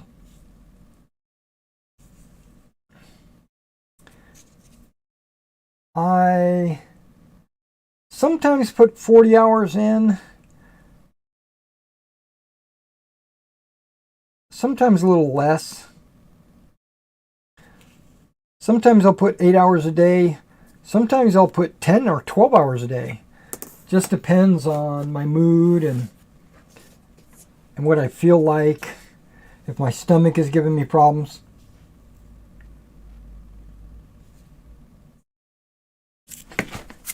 Whoa.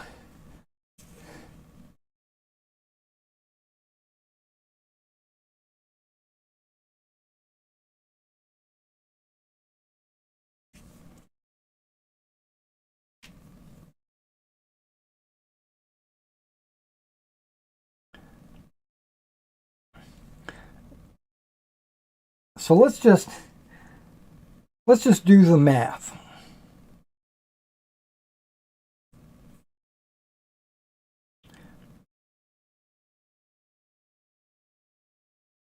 And I'm gonna basically generalize things and try not to be super specific.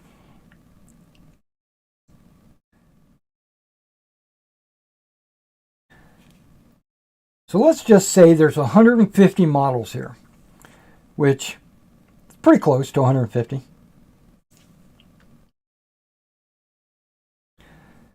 In earnest, sitting down, spending 8 hours a day painting these, flocking them, basing them, you know, sealing them,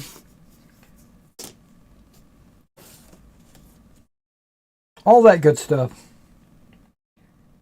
I could probably have all these guys done in 1 week's time. Or let's just say 40 hours.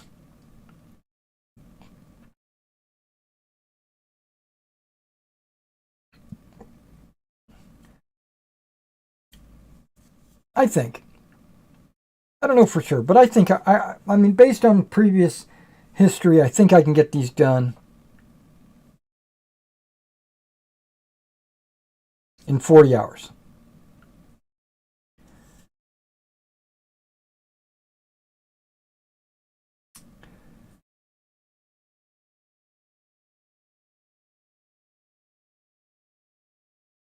I'm probably going to charge this guy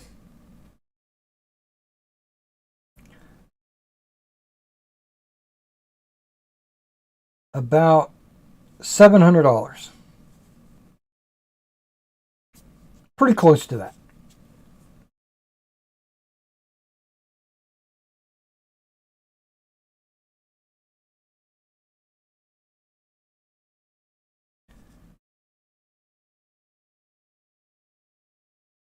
Not counting, I mean, I'm not adding up supplies and stuff like that. This is just cost per figure, right? Okay.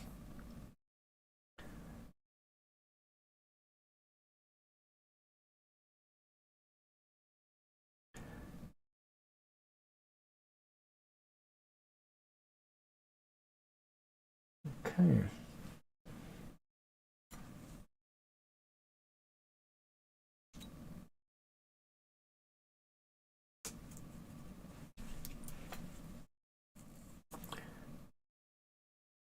A little piece of metal that I hadn't cleared off from the first time I went around this thing. Okay. So how much is that per hour? Okay, I'm not doing math in my head. Well, I am, is what I'm trying to say.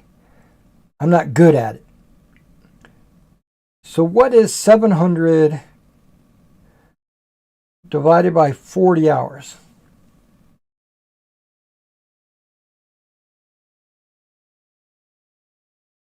Well, if I went with 800, that would be easy math.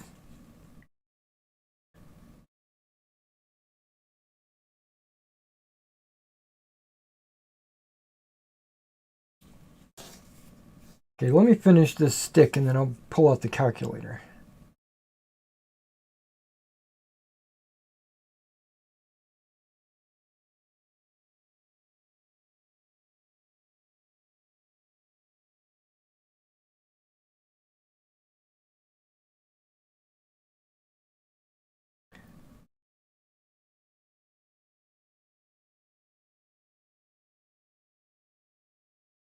No, let me finish both sticks because that'll be the end of the color.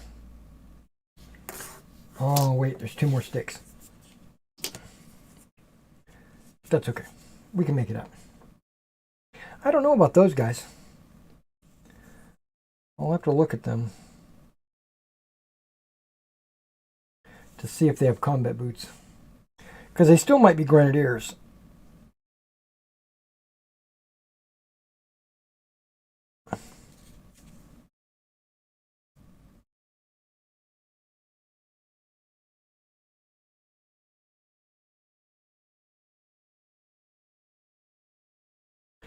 Because 2 times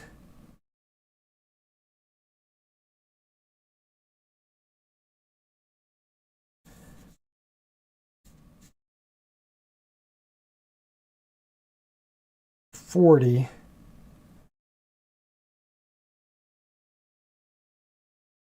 is $800. So $20 an hour is $800. I think this is going to be less than that.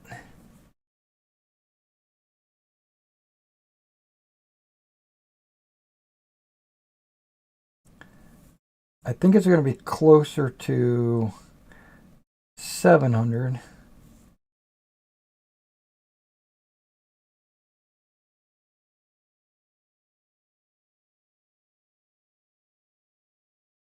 Is that is that $14 an hour?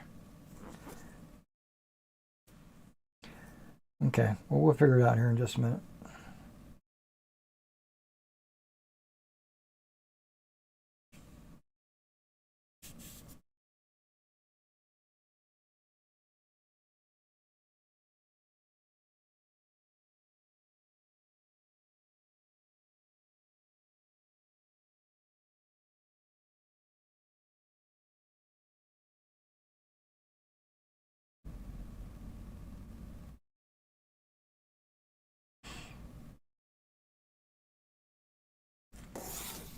I didn't think there was going to be this many jackboots on this unit. I didn't realize a lot of guys are wearing jackboots.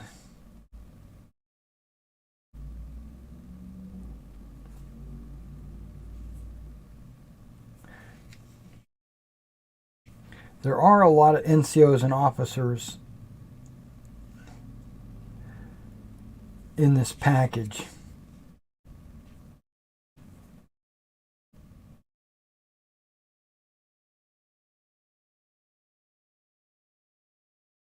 Or just a bunch of guys with like submachine guns.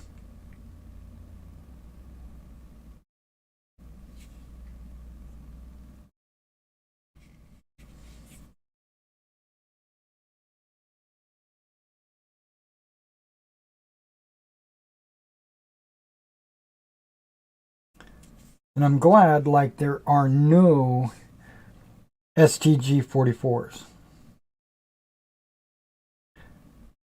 I haven't seen one STG 44 on all these guys. And I appreciate that because that's not really realistic.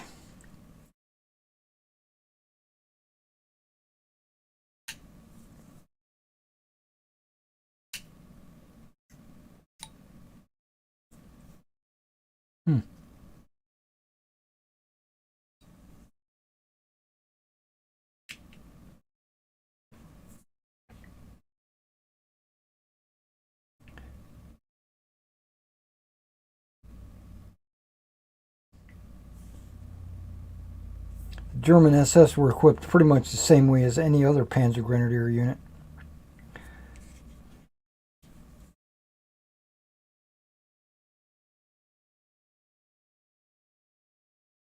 Late in the war, they adopted some units adopted an STG.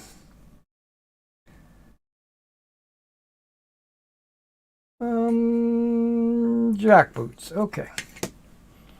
What about you?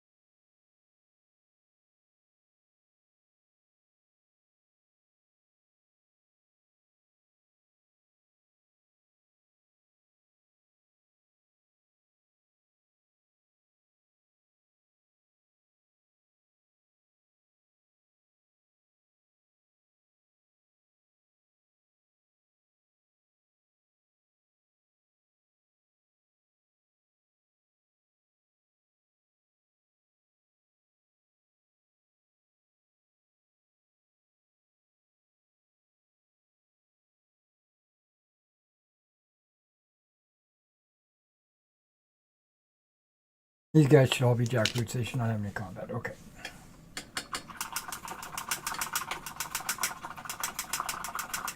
Okay, while that brown dries just a little bit, kill a little bit of time here.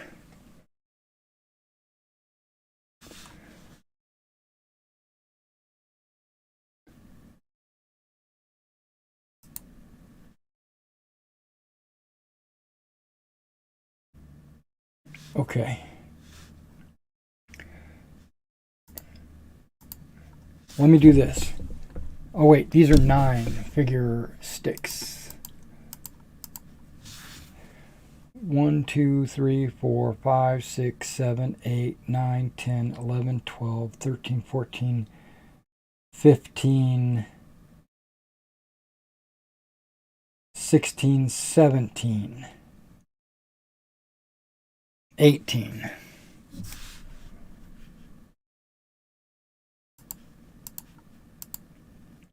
Plus 8. Okay, so there's 170 figures here. Not counting the anti-tank guns.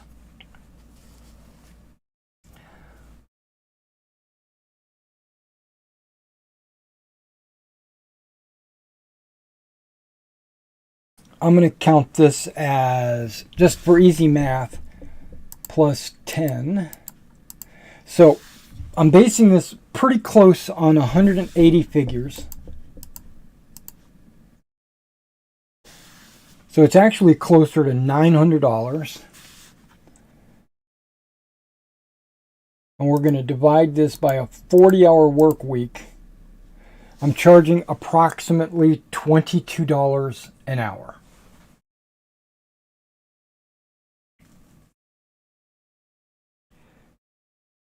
So do you guys work at a job where you make more or less than $22 an hour? And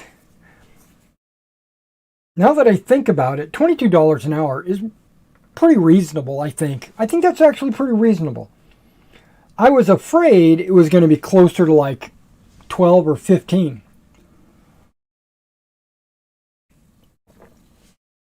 But I'm actually okay with 22.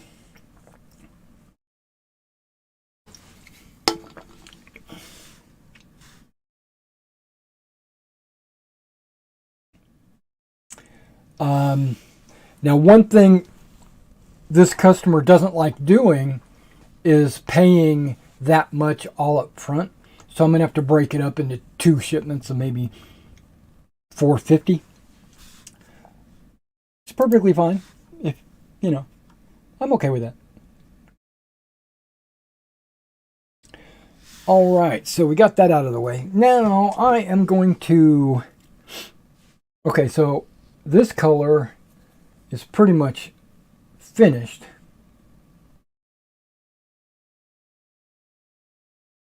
I'm basically, oh, you can't see it on the camera, but that's okay. On my rack, the top row here is all the colors I'm going to use on these models. I've already used, I just used mud brown and field gray.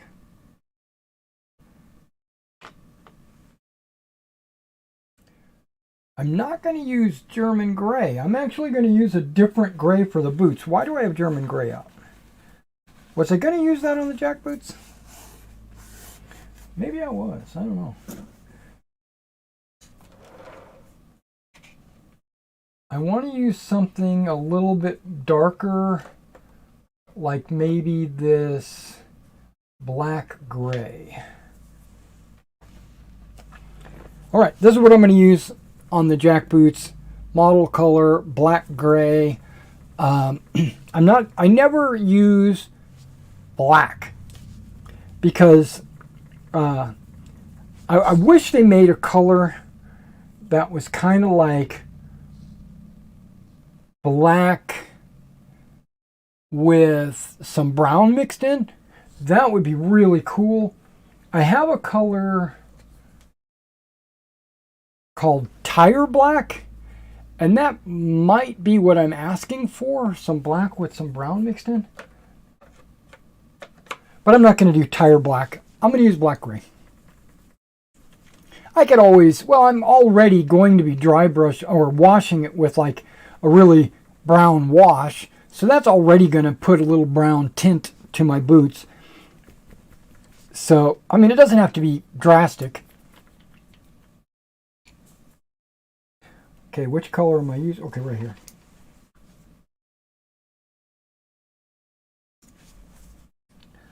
Black gray.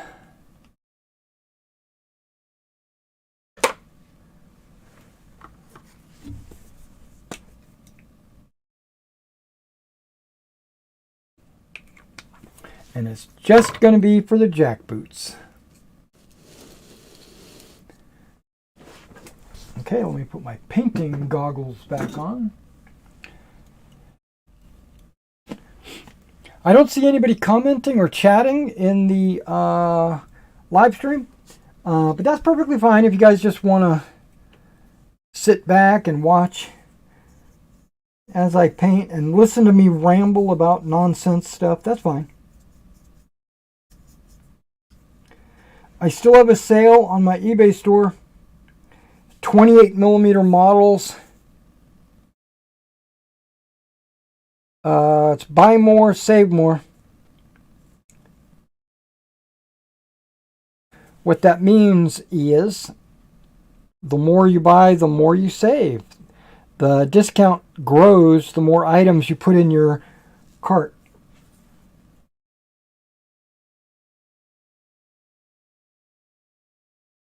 Up to 15% off.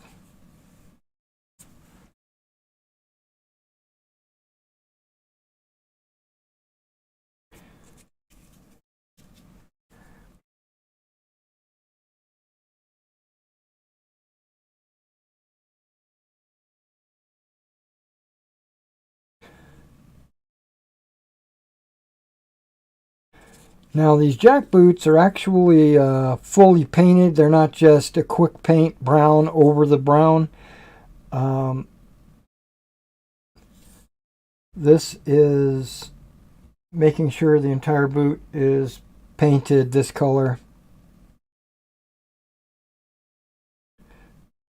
It doesn't have to be though. Again, having a little bit of brown shining through the boot is probably preferable, to be honest, because it is leather, and over time, wear and tear in the battlefield, the black dye is going to get rubbed off and you're going to see the brown leather underneath.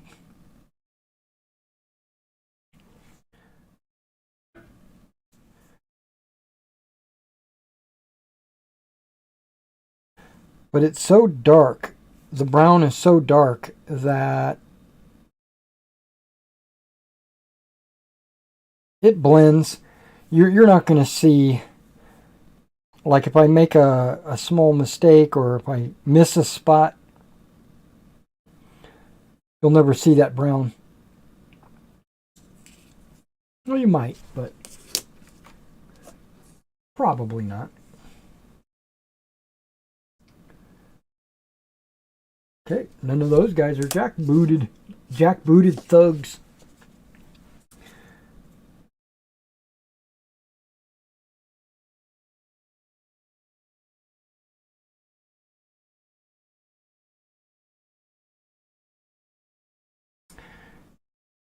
So, I don't necessarily want to call anybody out or start a conversation that nobody wants me to start.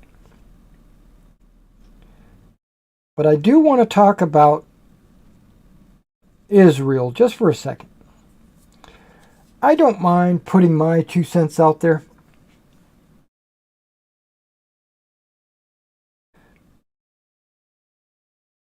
Israel is an ally.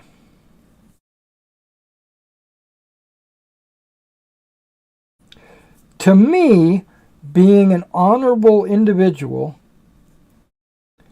that means if somebody if I'm out with my buddies and we go to a movie and one of my buddies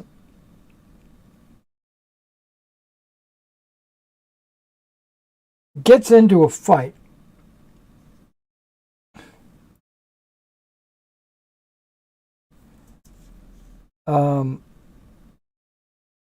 I'm going to be right there to support him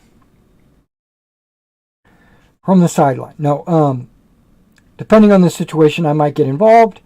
Otherwise, I'm going to stand there and make sure it doesn't get out of hand or what have you. But I will be on my buddy's side.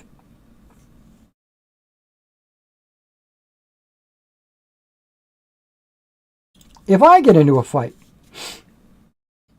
somebody comes up and says, I don't like the way your breath smells, and starts throwing blows, I expect my buddies to back me up. I expect it.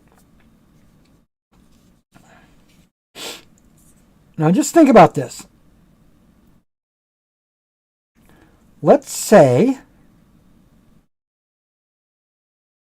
I go to a movie with my buddies. A guy jumps me, unprovoked, just starts wailing on me. And then my buddies say, I'm out. And they start running.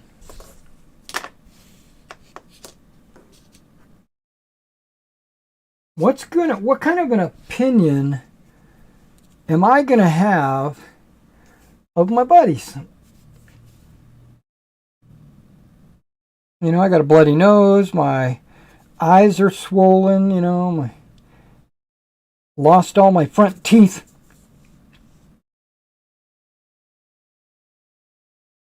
Barely survived, one of those kind of scenarios, right? And my buddies are nowhere to be seen. They got in the car and they drove away, leaving me to fend for myself.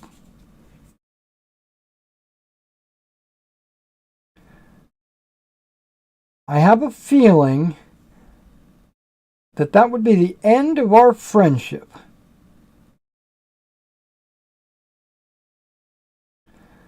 If I'm with my buddies, they get jumped and I bail on them,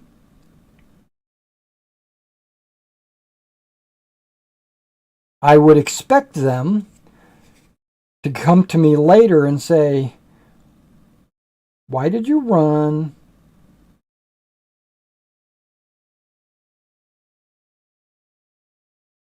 And if my answer was, "I was scared," that would be the end of our friendship.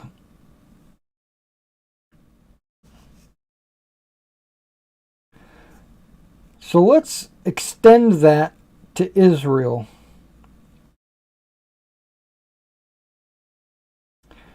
We have been their buddy for many years.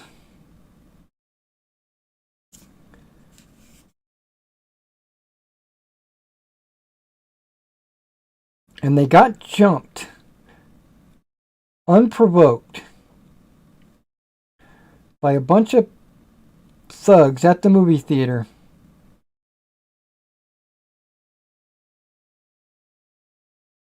How would it look if we just sit on the sideline and watch?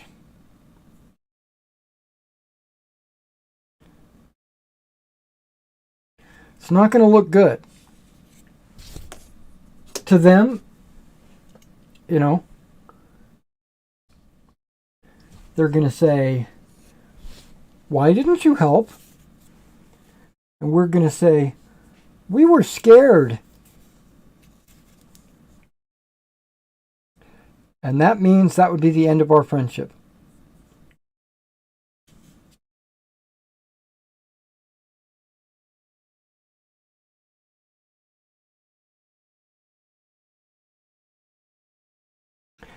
Now, in addition to that, we got Poland, we got the UK, we've got Germany. We've got a bunch of allies sitting out there in the world. And Israel gets jumped. And we sit on the sideline and watch them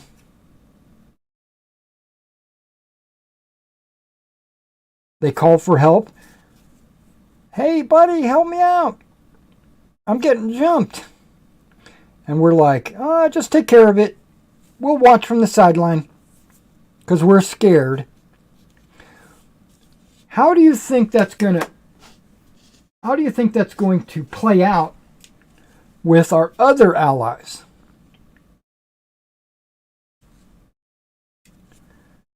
You think they're going to be like, "America, they can be trusted. They're honorable"? The answer is no. We cannot be trusted.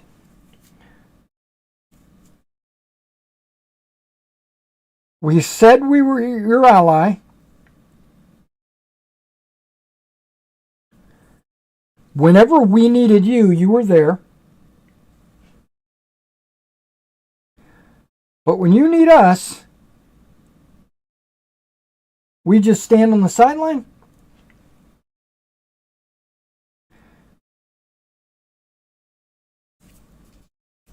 Okay. Having said all that, you probably know where I stand when it comes to supporting Israel.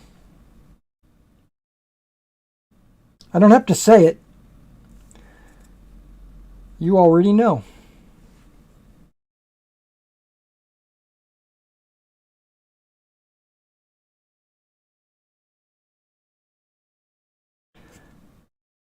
Israel is doing some really bad things, I think. They have made some bad choices in how they're dealing with the situation.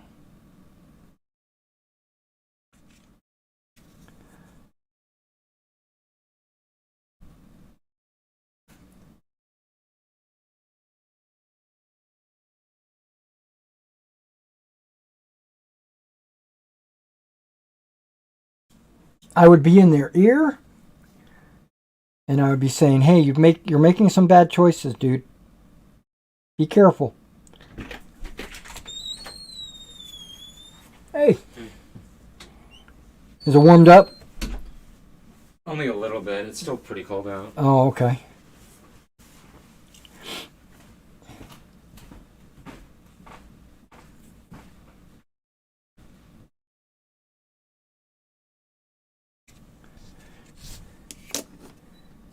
I would be in their ear, and I would tell them, you know, don't do this, you're hurting your cause, or do it this way, or here's some advice. But we're here for you. If you need us, we're here, and we'll back you up either way.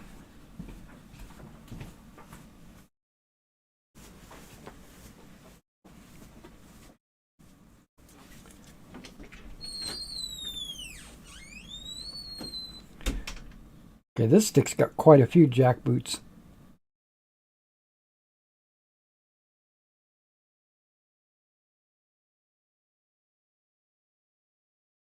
Okay, that combat boot and those 3 combat boots need to be fixed. Okay. The 3 on the end look like they have combat boots on. And I only painted the left side, or the right side, not the left.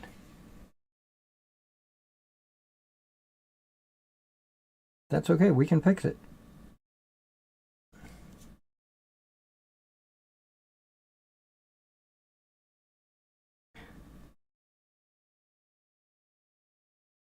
Because remember, this mud brown is really only a highlight for the dark brown.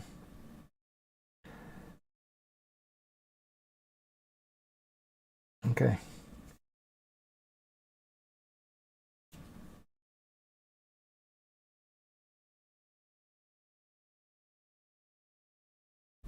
Let me check the other boots to make sure they're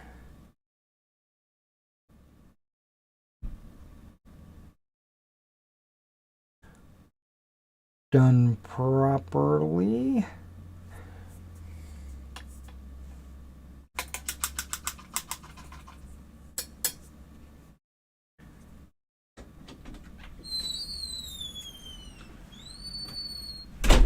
Were you busy? Not today, no. I think everyone spent their money yesterday. And plus, like, everyone's like, because it's like post-Halloween. Yeah. Hungover from parties? Yeah, probably.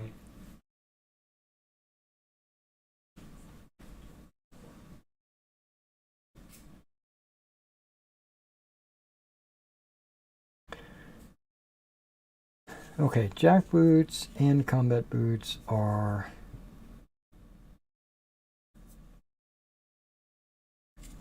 nope.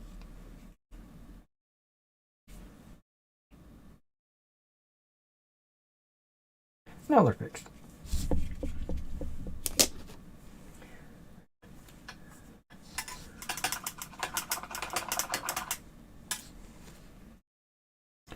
Yeah, you can see I'm flying through the jack boots. Mainly because not everybody's got one. Like that one. Okay, this one does.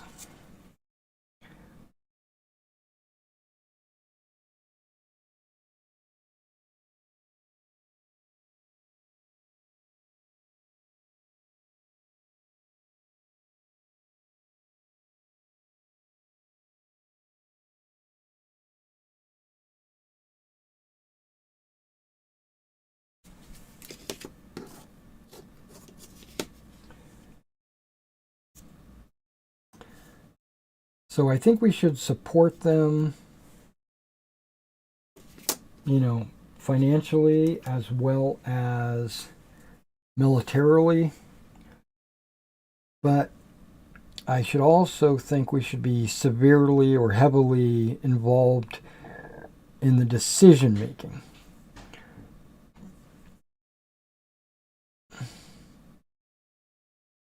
Because just as an example, let's say there's one Hamas general or whatever in the middle of a refugee camp. I'm not going to drop a bomb on the refugee camp to kill this one general. Yes, I understand that he's taking cover behind the human shields, if you want to call it that, hoping that nobody would bomb the refugee camp and kill him.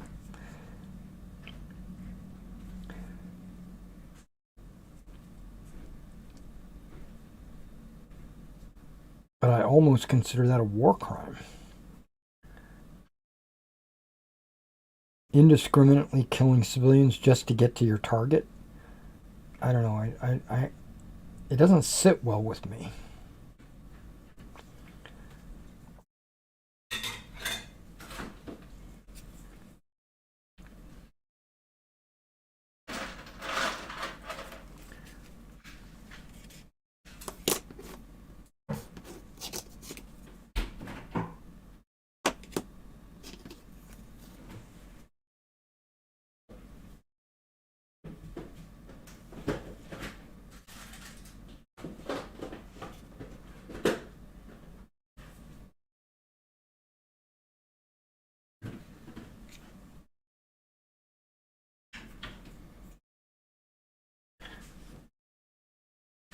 Since I've got these machine guns here, I might as well do their barrels in the same black gray because I plan to do metallic on top of it.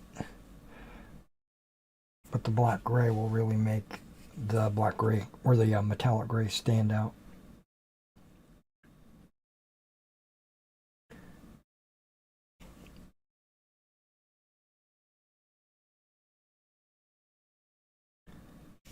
Okay. Since I had them right there.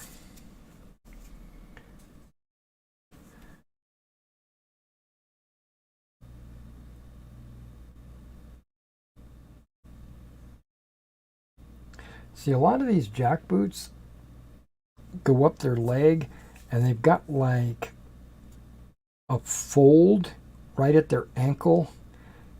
And it makes it hard to tell that they're actually a jackboot.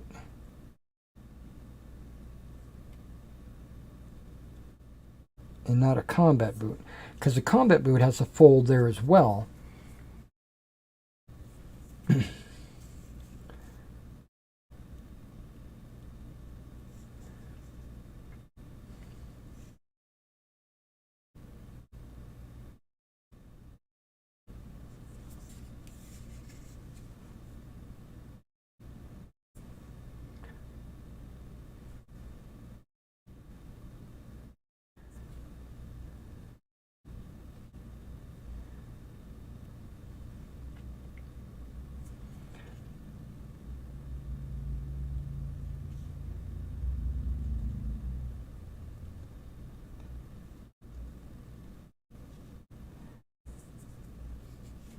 Okay.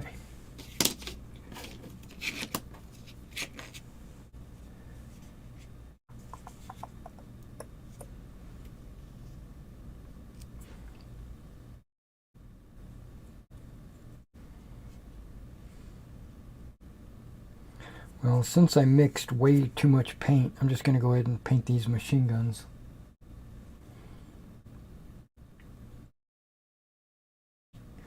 I know it's not an easy answer when it comes to Israel. And guys, the news is making it out like we're deploying entire battalions and divisions. We're not. 2,000 men does not make a fighting force.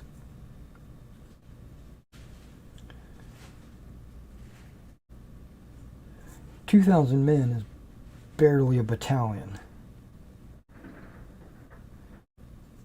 Now, if they said the 101st Division was being deployed, or the 82nd Division, or the 1st Armored Division, or something like that was being deployed, then I would say, okay, we got something. But these Marines that they're deploying into the area, that's just normal, for a carrier battle group. Don't get all misconstrued.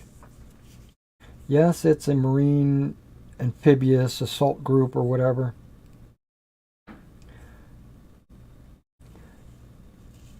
What are they going to be able to take?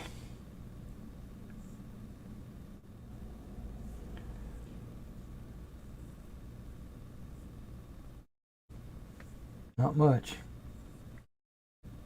I mean, don't get me wrong.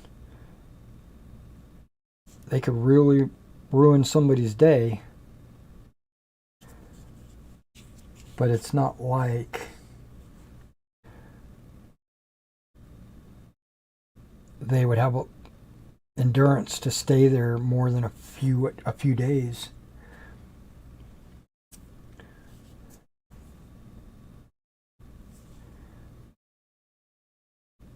They might go in, strike something, and then pull out.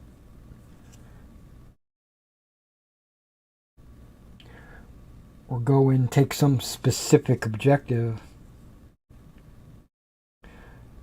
in assistance with the Israelis.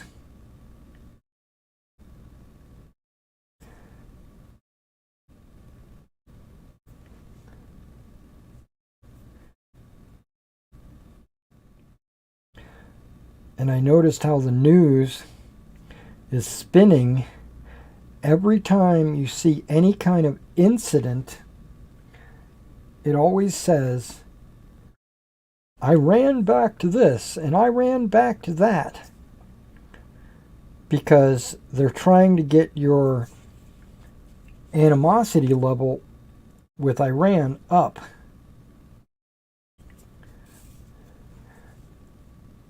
Don't be manipulated. Use your critical thinking.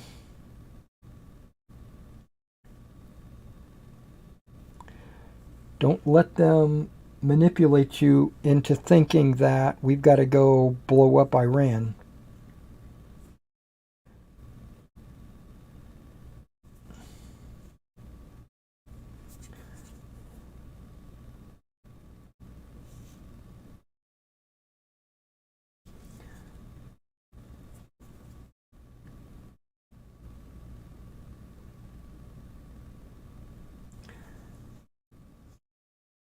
Because if that was the case, Russia would be mad at the U.S. Because we've been backing the Ukrainians since the start.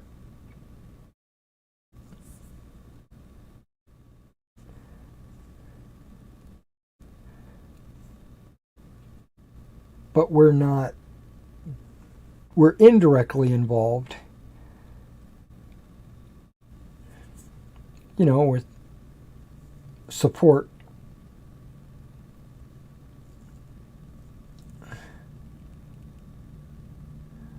What do they say? Proxy wars and all that?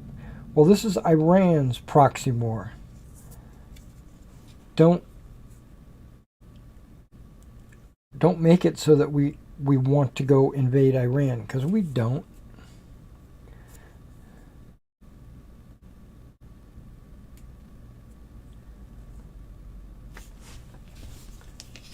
I don't think anybody does. Or nowadays, Turkey is getting in the news. I thought they were a big ally of ours. They're in NATO, weren't they?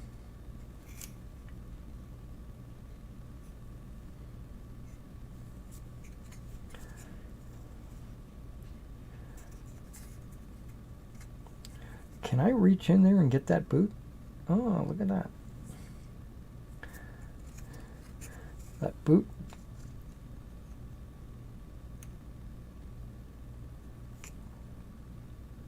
Yeah, this anti-tank gun set had a couple of guys that are sitting on the, what do they call these things? I want to call them trunnions, but that's not what they are. They're legs, supports, recoil. I don't know.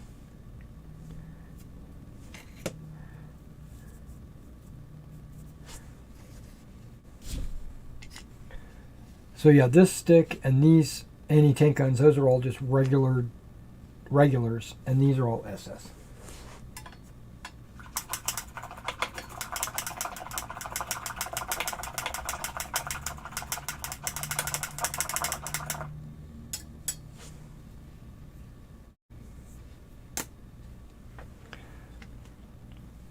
Okay, and it's now 12-ish o'clock, right?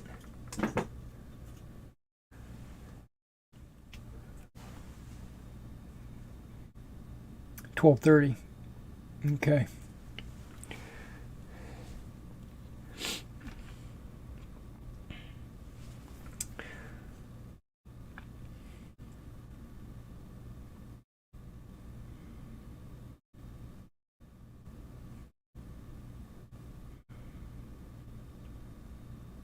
I think I'm gonna do flesh on the face right now.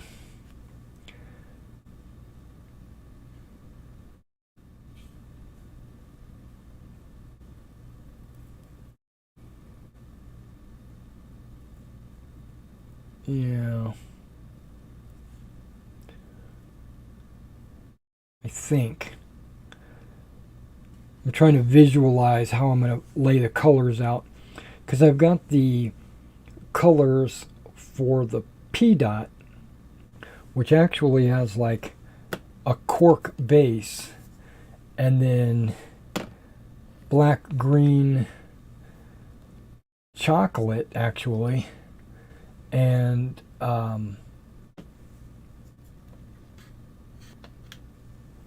light earth. I think it's supposed to be, it's not supposed to be chocolate. What is it supposed to be?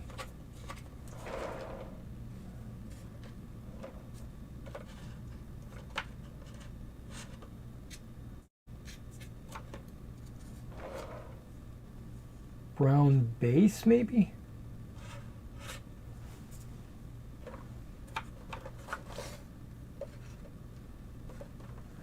See, they've got something called chocolate chipping. It's that chocolate that's supposed to be in there, not this chocolate. It's the same chocolate.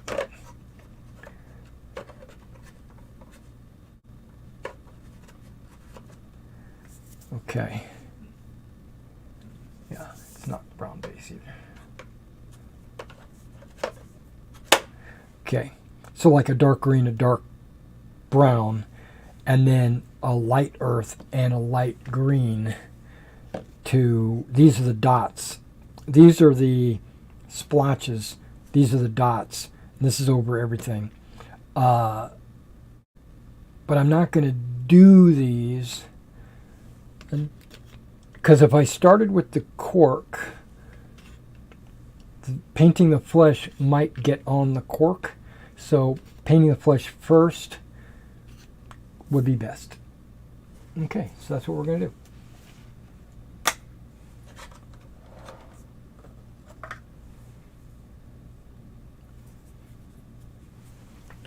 And I'm just going to paint model color flat flesh. Yeah, and that's my opinion of what's going on.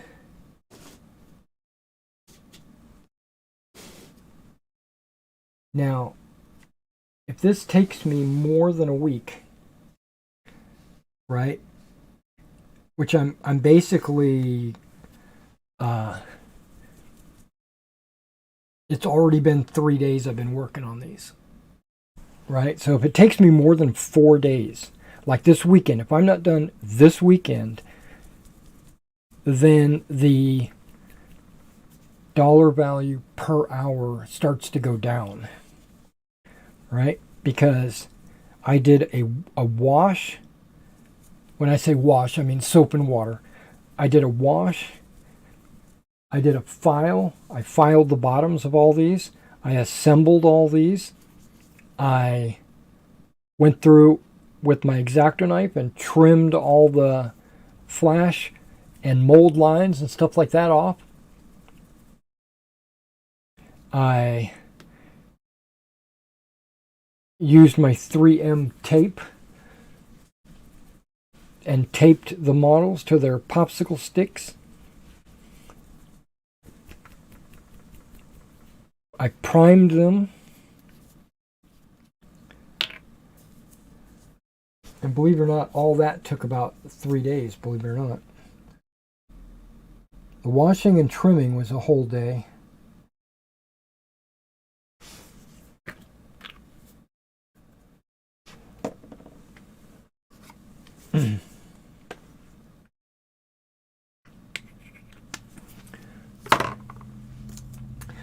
Okay, so now a lot of the hands, I'm not going to, okay, my wrong glasses. The hands I'm not going to do yet. The hands I'm not going to do until after I paint the rifles. Hands are actually going to be last. But the faces can go now. And I'm going to deliberately not paint the backs of their heads. I'm going to let this dark brown be their hair. And if some of the paint gets on the helmet, that's okay, because I'm painting the helmet next. So what I do is I go through like with an upward chin and ears upward.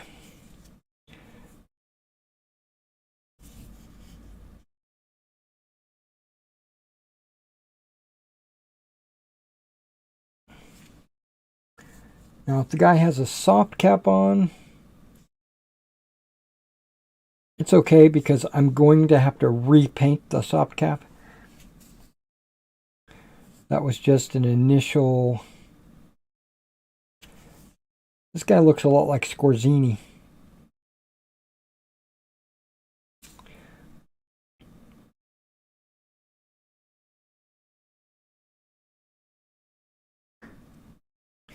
Yeah, soft caps not too worried about.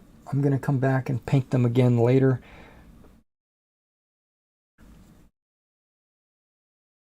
And if I get it on their jacket, it's okay because like I said,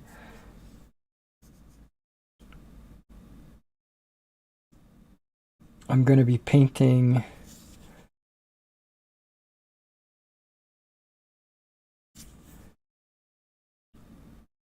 the jacket after.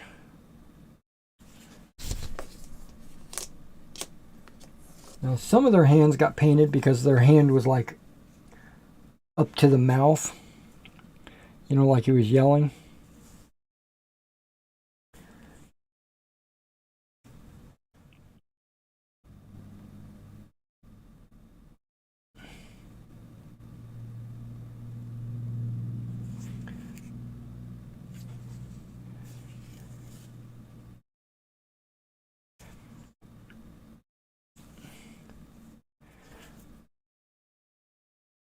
Now I'm going to have to identify the helmets that don't have a helmet cover on them.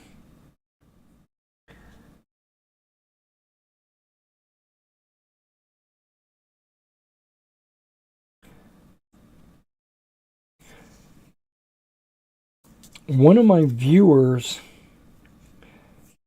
pointed out that they didn't use PDOT on their helmet covers. They used like a woodland camouflage.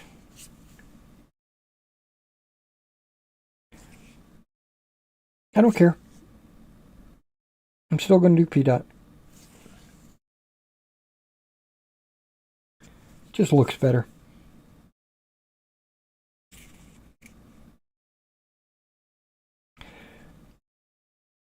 I even did, in my own personal collection, I even did some P-Dot soft caps. I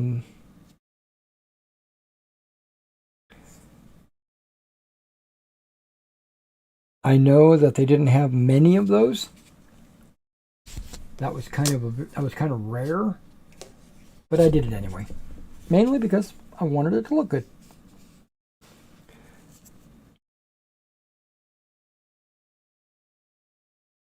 And looks was more important.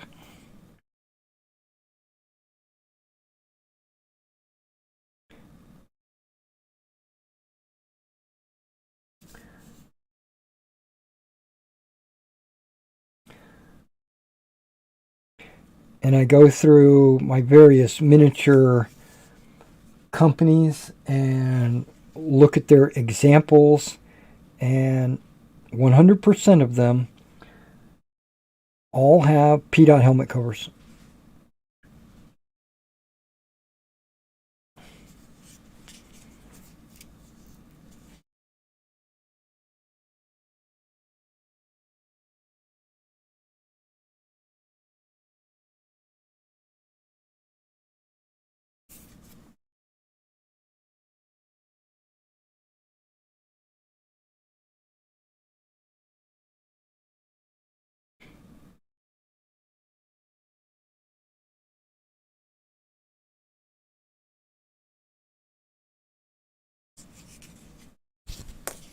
Yeah, when I go to paint the hands, I'm going to have to use a much smaller brush.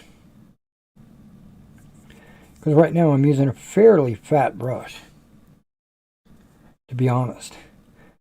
And that's because I don't care if I paint something that I'm not supposed to, because it's still going to get painted over. But when I get to something that needs to be more fine-tipped or fine, more accurately painted, I'll go with a smaller brush. I don't even know what... Oh, this is a 0. I was like, I don't even know what size brush this is. It's a 0.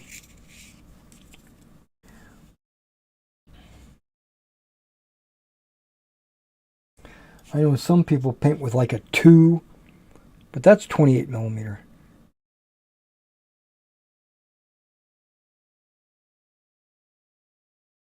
When you get down to 15 millimeter, a 2 is just way too big.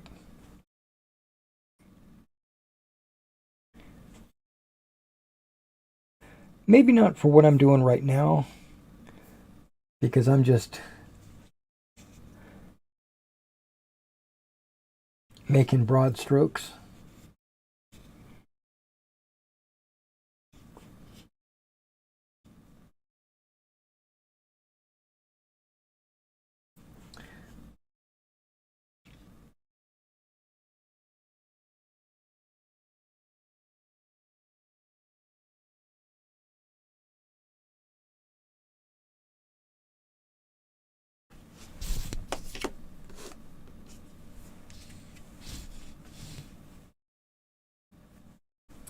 Yeah, I'm not going to be able to stay on much longer because I'm thinking I want to have some lunch. And you're probably not going to want to watch me eat lunch on camera. So we'll see how much I can get done before I break for lunch.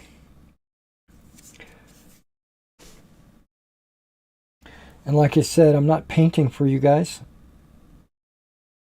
This is not a, watch me paint, learn to paint. I'm painting for me and my customer. I'm just on camera to chit chat with you guys. Have a little back and forth, which right now I haven't seen any back and forth, but that's okay. No complaints, to be honest. 100% no complaints.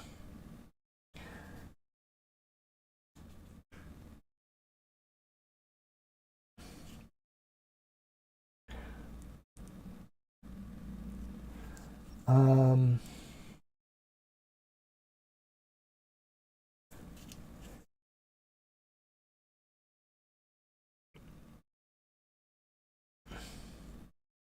I did think about doing melee. Okay, back to martials and generals. Wow, I'm jumping all over the place. In martials and generals, I did think about doing melee similarly to Meg, in that you do it by rank, or file, I mean.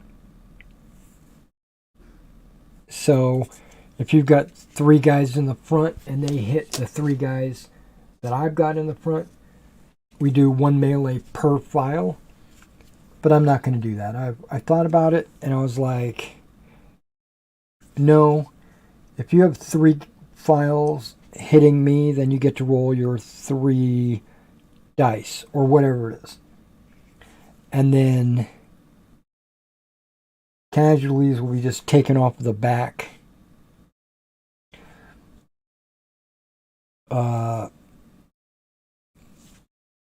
I don't want to remove stands that are up front, because I figured that the guys in the back would just step forward and fill in for the guys up front.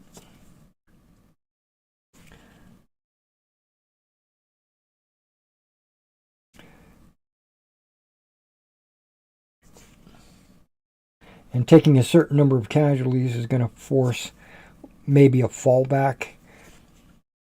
And that's basically the whole unit falling back, not just the file. So yeah, mainly because I don't want to slow the game down, right? I don't want you to go, okay, this file is rolling, now this file is rolling, let's go back and forth. Okay, this one file falls back, this one, let's roll for file on this one. No, it's going to be, let's roll for the unit, this unit wins, you fall back, moving on to the next unit. Yeah, so I'm going to be basically, remember, fast, fun, and playable is the name of the game. It's my mantra. In addition to that, terrain should not be unique. I mean, it shouldn't be perfect. It should have mistakes in it. That's my second mantra. And because a unit of 24 figures is representing like 600 men, and it's only occupying a couple of inches, maybe 3 inches on the table, you can't put one building out there and say it's one building, right? It's going to be a town sector. And then one unit can occupy a town sector, and it's going to be kind of like a, yeah. So it's going to be like that. Oh, and I'm taking that kind of like from an old Spearhead game. And I think those are going to be 4-inch town sectors with a building in the middle. And then units deploy inside. The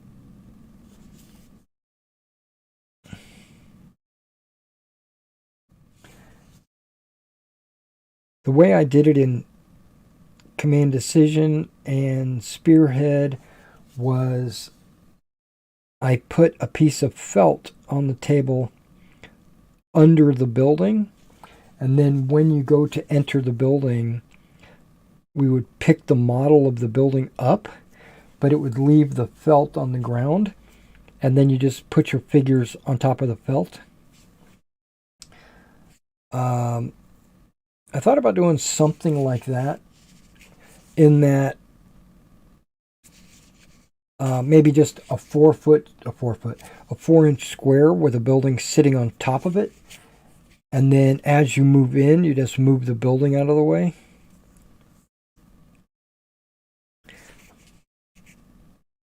I think that might be a better way to do it than what I've done so far. what I've done so far is I've glued these buildings down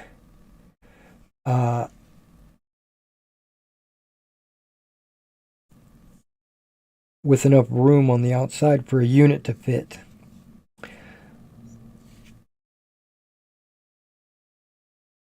I guess it could be done either way. As long as the unit can fit, it's okay. But if I've got buildings, but I'm using 10 millimeter buildings and not 15s, because they have a smaller footprint. But if I was to go ahead and just get a whole bunch of 15 millimeter buildings, they would match the scale of the figures, but they would not match the ground scale. I think they would still fit on a 4-inch town sector, but then the unit wouldn't be able to fit in there with it. So you might have to do loose buildings on top of a town sector base, and then the building can be moved off.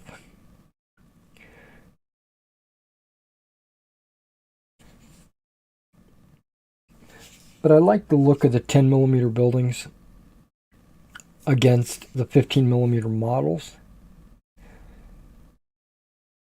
And it fits a lot better with the ground scale.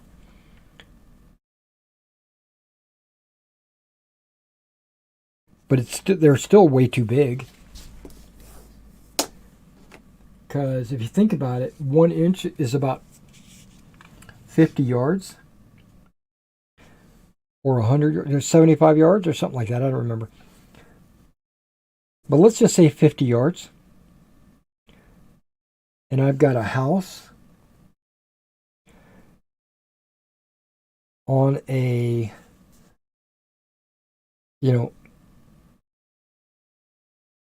on a 4-inch base. 4 inches is like 200 yards. No building is 200 yards.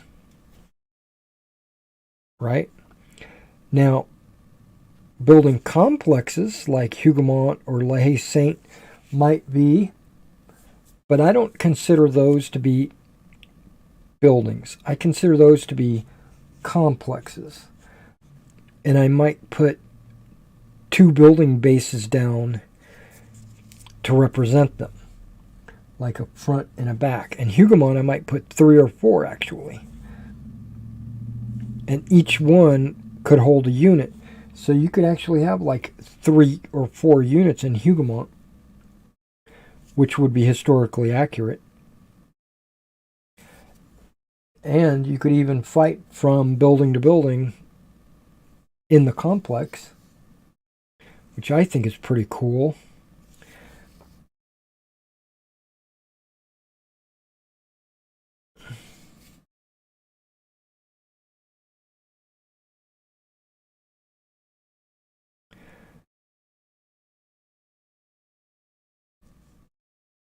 So if the building, like if a 10 millimeter building is like 2 inches long, that building is like 100 meters long. The actual building itself. And I think that's way too big. Now, 6 millimeter, like micro armor size buildings, are technically still too big, but they're way closer to ground scale. The problem is when you stand a 15 millimeter figure next to a 6 millimeter building, it doesn't look right. All right, it looks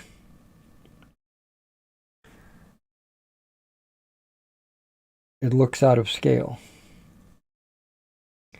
But the 10 millimeter buildings actually look really good because it's hard to tell if he's in scale or not.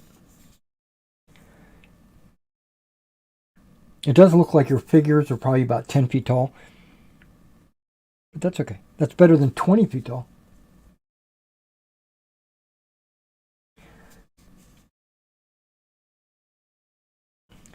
So it's irrelevant how you do it. All that matters is that you're doing town sectors and they're 4 inches across.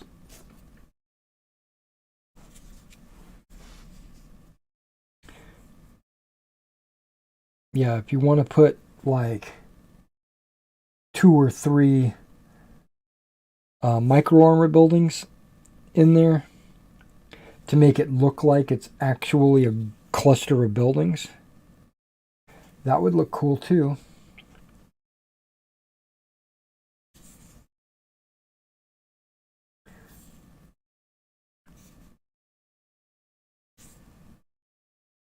Because that's what a town sector is. It's not just one building. It's supposed to be like 4 or 5 buildings in a neighborhood. And I might call it that. I might start calling them neighborhoods. Or just basically give a reference. A town sector is approximately one neighborhood of about 4 or 5 buildings. But since we're not playing a skirmish where you occupy each individual building and you shoot out of the windows and stuff like that, all you need is one building on a base 4 inches across. Now I know some games will take a 2-scale building, like a 15 millimeter building, and they will let your unit deploy in the building by aligning your unit with their backs, and it doesn't have some base underneath it. But I don't like that method because your unit winds up occupying more space than the building, right? Because you're sticking out from all 4 sides with your unit from the bottom of the building.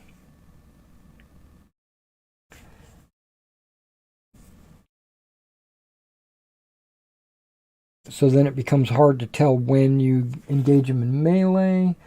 Do they block your movement because now they're like an inch outside of a building? But with a town sector, you know where you're at. You're inside this block.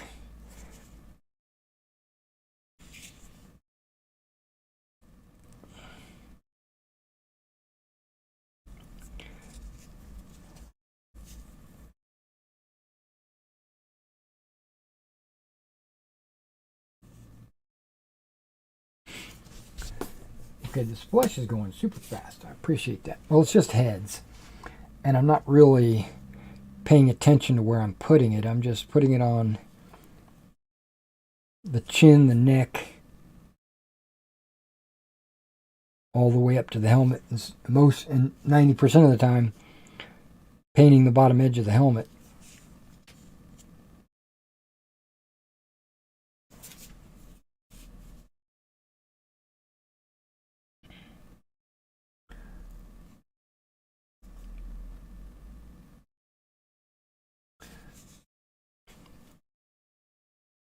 Now, Valor and Fortitude did have a rule that I kind of like.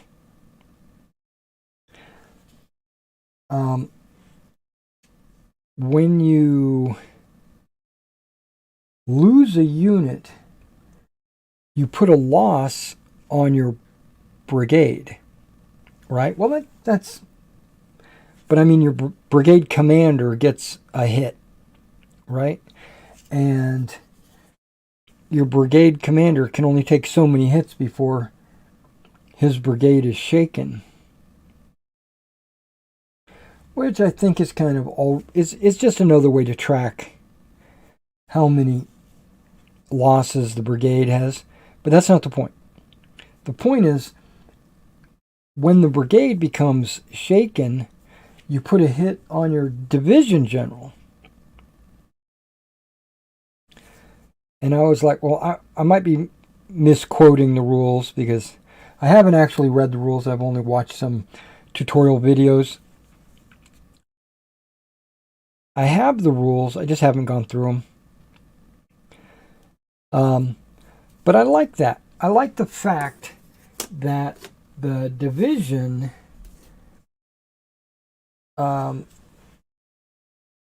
struggles when it loses a number of its units. But in addition to that, this is the part I like.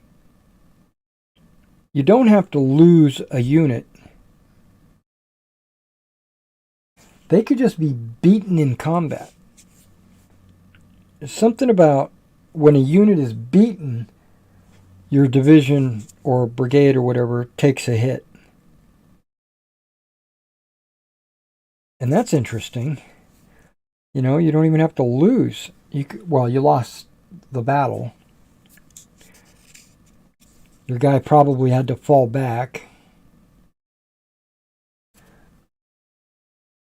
Or something like that. Okay, now I'm a little confused. Oh, those are binoculars. Okay. I was like, where's his face? Well, behind the binoculars.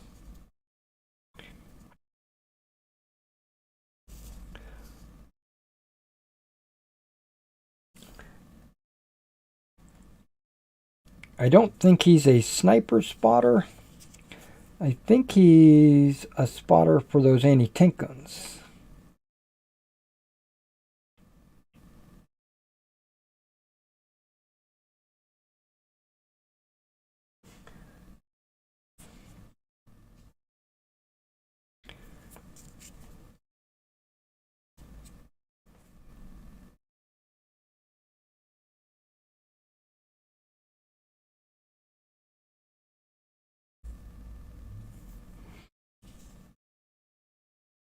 Because half of this is sniper and spotters. That was another thing. This set comes with 2 snipers. Or I should say sniper teams, because they come with a sniper and a spotter. Remember, it's Flames of War, and all their snipers are 2-man teams.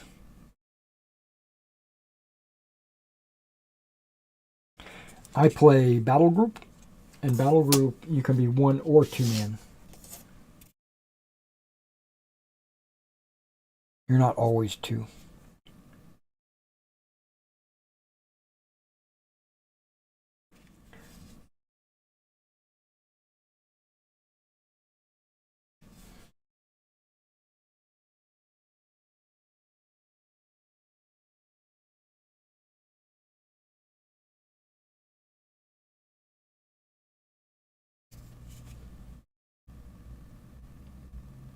Now, he doesn't want me to base these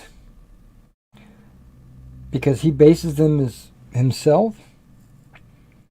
And I'm curious to know what game he's playing. You know?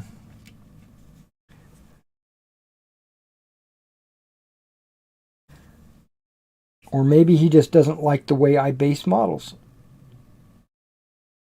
That's possible. Maybe he's got someone else that bases them, or he's got a method that he likes to base himself.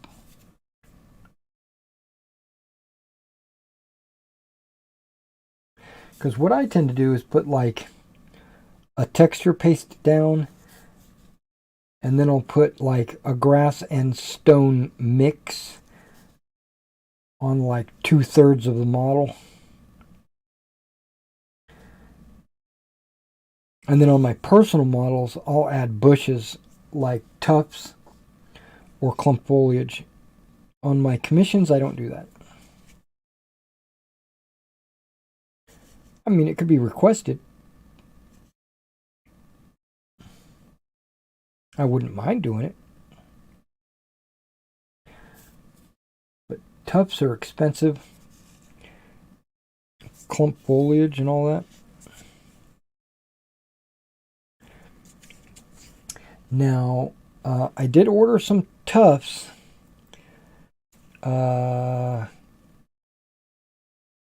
Never ordered this brand before, so I'm apprehensive. But a tuft is pretty much a tuft. But these are supposed to be garden tufts, like they're half inch, so that's pretty big. And they're supposed to be for like landscaping, not military modeling or whatever, like for architectural tufts and stuff, or for like when they make dioramas for their buildings that they're proposing or showing off to their clients. And I thought a giant tuft would be good for some of my terrain, you know, like the boggy swamp area, or on top of some of the mountains.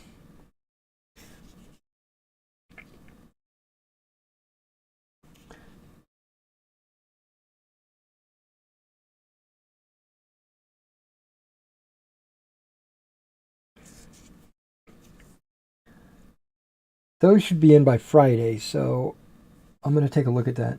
Plus, I've got some flock coming in. It's going to be a while because, like I said, I ordered it from Hobby Link. Hobby Link might be Monday or Tuesday, something like that. It's an American company, Atlanta. Trust them; they're really good. They I ordered some micro scatter. When I get them in, I'm going to take a look at their color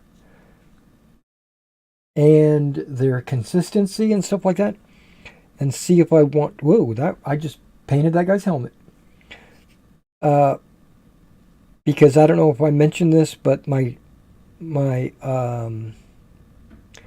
mountains and hills, when that barrel. Okay.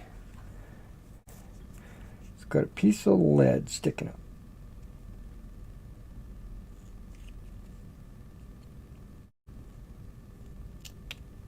Oh, no, get back. No, what are you doing? I yanked him off of his sticky. So I'm going to hold him down while I cut this.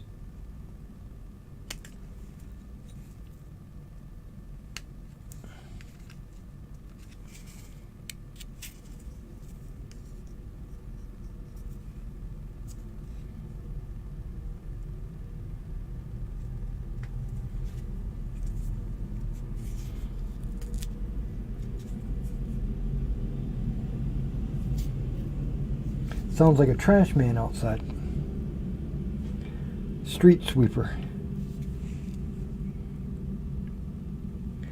Okay, I think I got all of these faces. Let's do, and I'm just doing faces, not doing the hands. I'm going to do the hands after I do the rifles.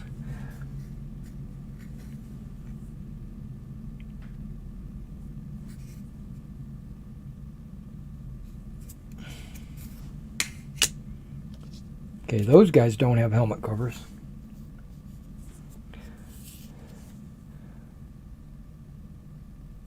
Okay, neither does this guy.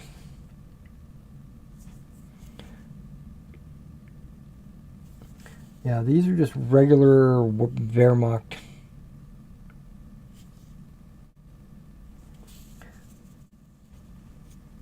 Yeah, I don't see any helmet covers. They're artillerymen too, so they wouldn't be the first ones to be issued helmet covers.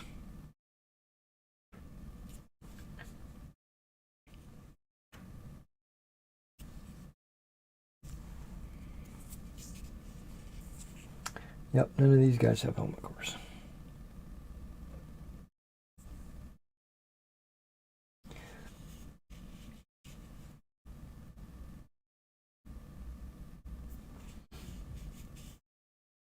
Now, I used to use German gray for all my German helmets, 20 years ago or whatever. I've stopped doing that because looking at historical documents and actual photos of German helmets on units that, actual German helmets, almost none of them were German gray. They were a very dark green. Some of them even had camouflage. Like the owner of the helmet went through and painted it, trying to camouflage it. Didn't like just the solid green.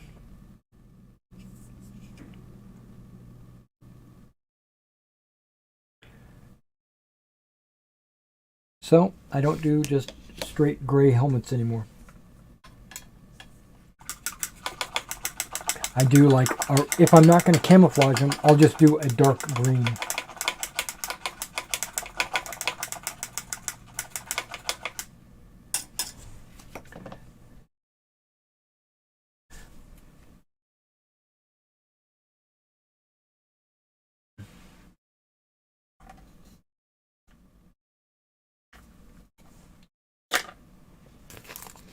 Okay, I am done with this. That's another thing. I'm almost completely, you can see right there, I'm almost completely out of the aluminum foil covered pallets.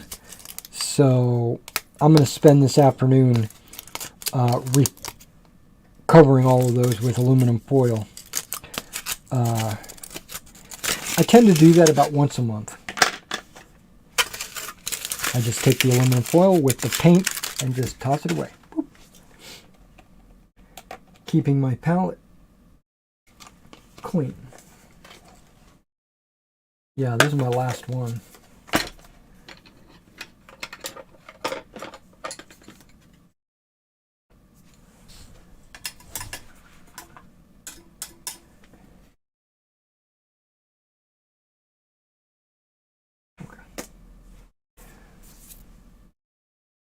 And that's why I got out. Well, there's the black green. That's a possibility. But I think I was going to put refractive green. Yeah, refractive green is the helmet color that I want to use. But the problem is,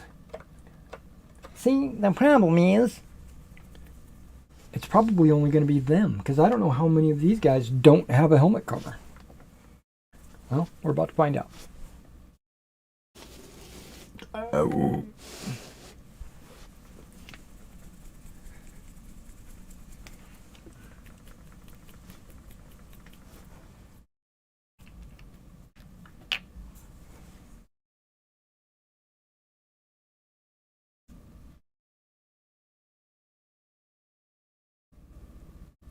Try not to do too much because I don't know how many of them there are.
Helmets are like the easiest thing to paint.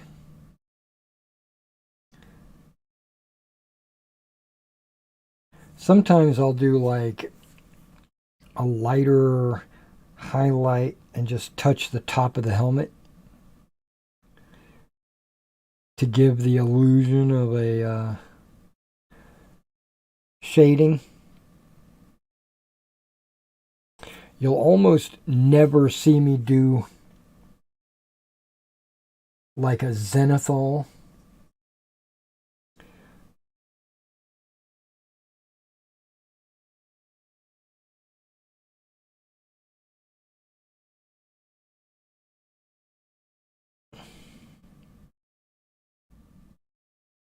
Because if I want something to be lighter, like if I want the sun, then I'll just paint it lighter. You know what I mean? I've tried zenithal a few times, and I just don't get the results that you get by painting.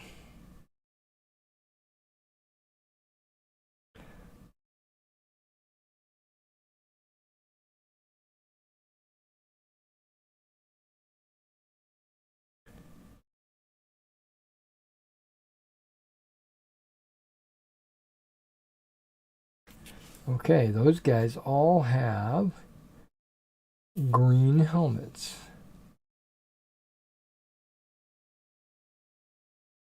Some of that green on the very first one went on his face. I'm going to have to fix that.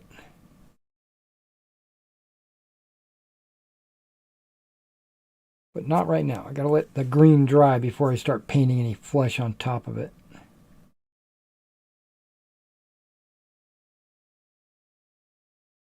Okay.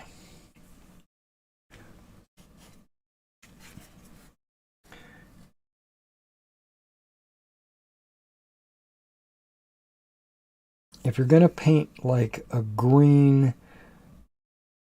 base for like an anti-tank gun or maybe a motorcycle or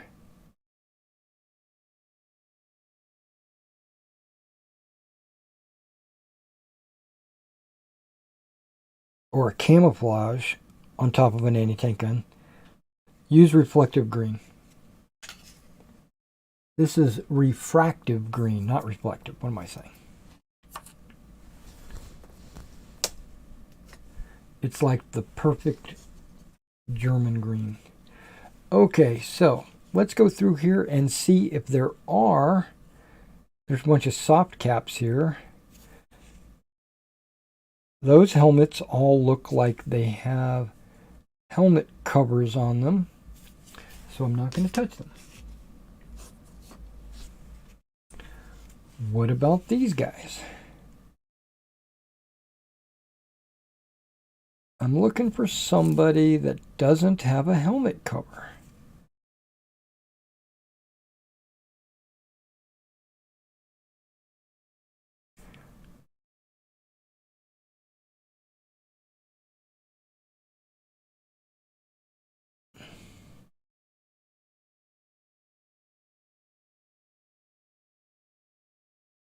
Nope, they all have helmet covers. There's going to be a stick. There's got to be a stick that has one pose that is not wearing a helmet cover.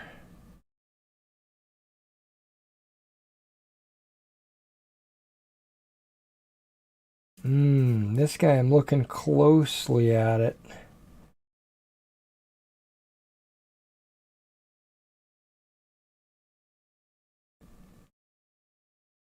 I'm going to paint it like it doesn't. Okay.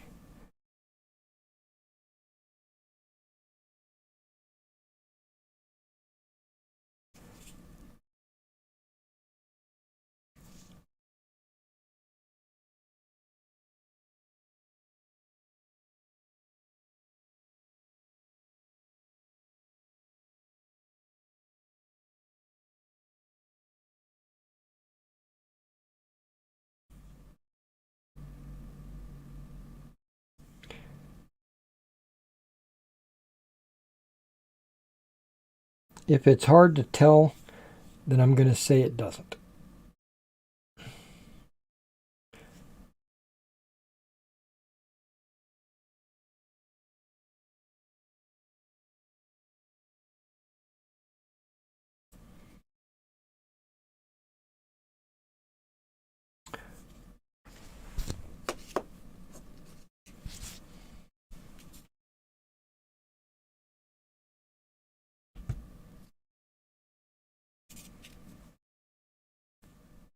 Okay, what about these guys on the end?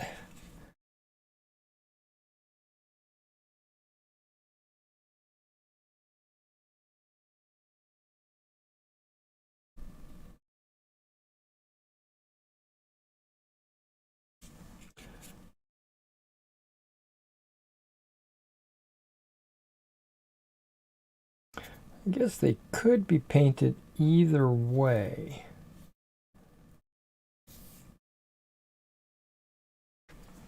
I think they don't have it.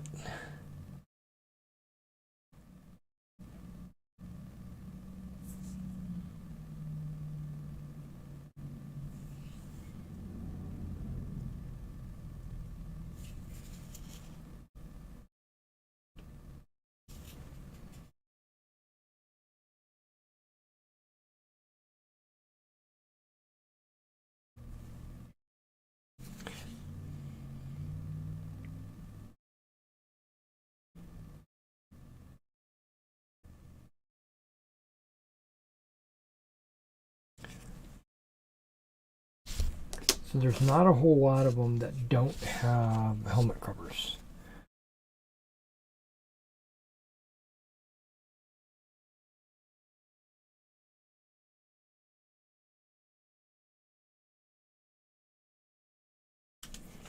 What about this guy on the end?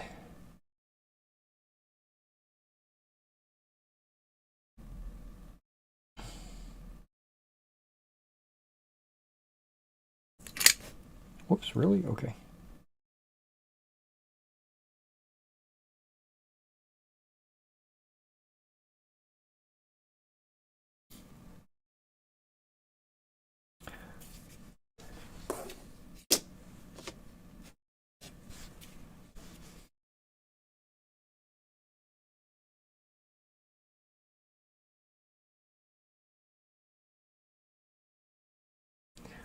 Okay.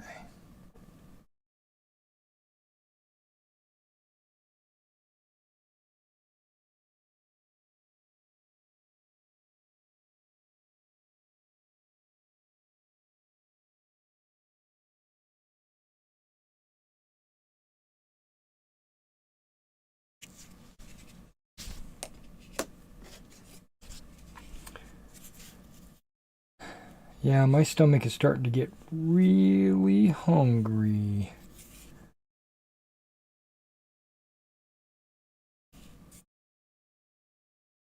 Yeah, every one of those look like they're wearing helmet covers. Part of it is you can either see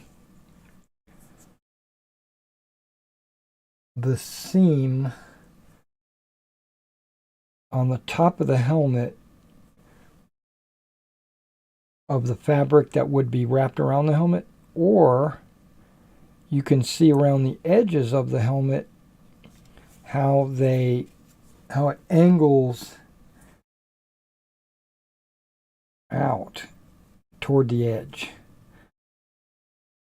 like there's fabric on the helmet.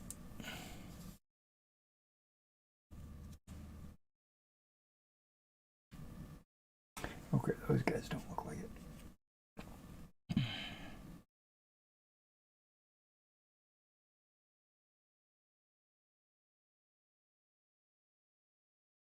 So you get kind of like a subdued pattern of the German helmet. You know, the German helmet's got that neck guard in the back, and it's got the ears covered on the side and stuff like that. If all that looks straight and not with a distinct angle, then it could be the fact that it's covered by fabric.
I personally would prefer painting non-fabric helmets because I just basically put one color on there.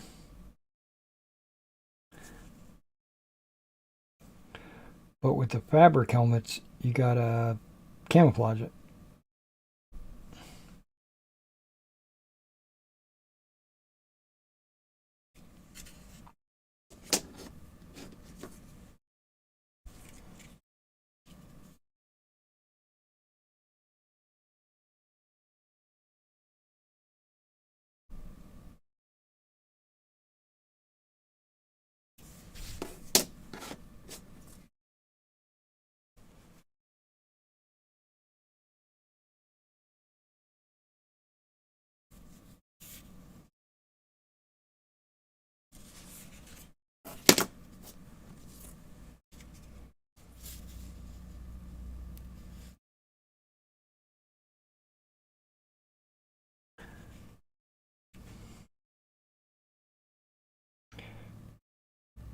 Now these anti-tank gun crew that came out of the SS pack, I'm not sure if they have helmet covers or not. They look like they might.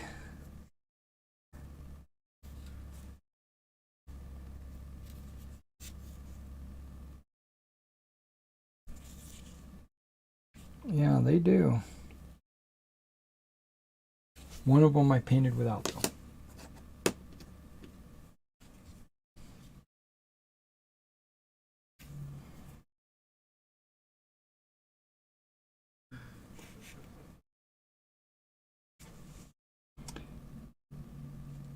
Now we do have our game tonight, our Harn game. So if you've been watching the Harn, we do have another game tonight.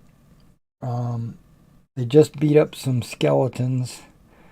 They found that a parchment was stolen. And they probably have to go to the high priest to find out what's going on with it. But they've made a decision to go check out the ruins and maybe a cemetery. Or I should say a battlefield, to see if they can find any more clues.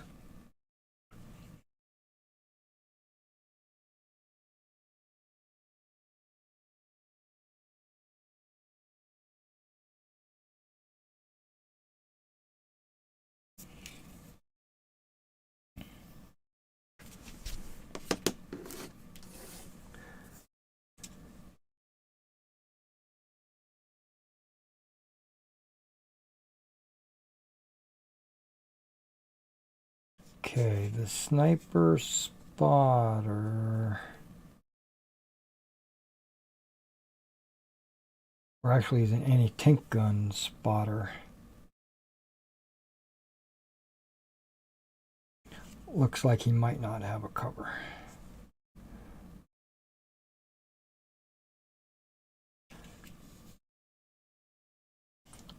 And one of these guys is like laying on an ammo canister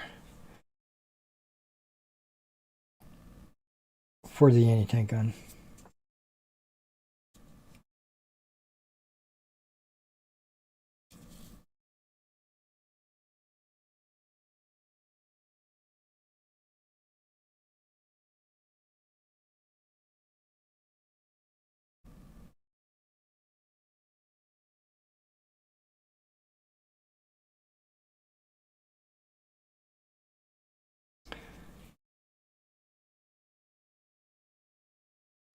Yeah, so once I get done here and then I go make myself some lunch, I'm going to, okay, this is some aluminum. I'm going to have to work on the game tonight. Not a lot, maybe 30 minutes or something, just to make sure everything's, basically just making sure everything is ready to go.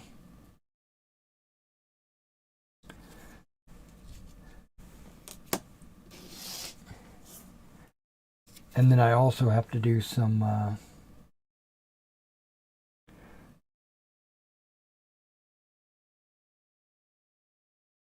okay, this refractive green looks like it'll be perfect for the tripod, as well as, well, nothing really. These guys are all wearing helmet covers.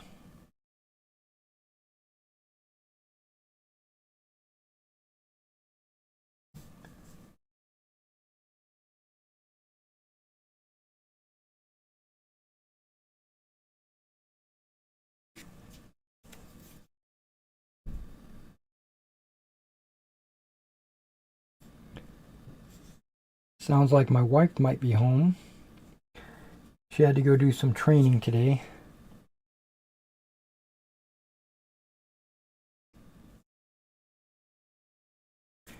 Which is actually perfect because we're getting ready to end the video.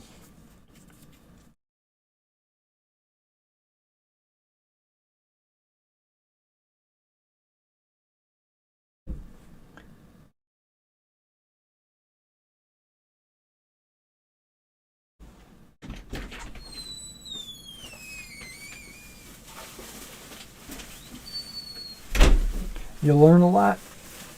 What? Did you learn a lot? Nah.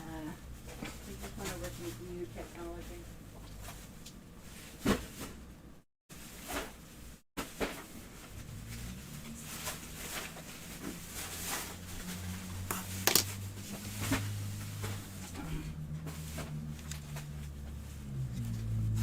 The new high school has smart boards now.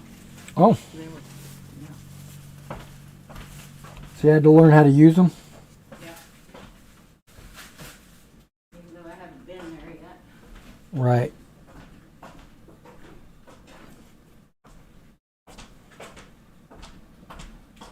Where was that at? What? Where? The train, at the school? Yeah, what school? Kirkwood. Where's that at?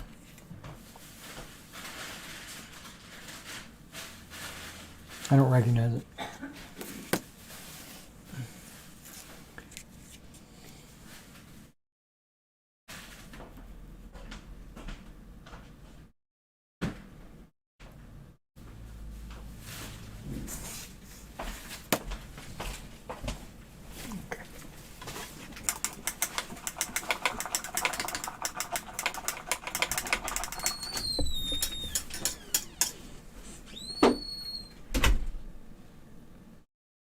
Alright, that's all the refractive green.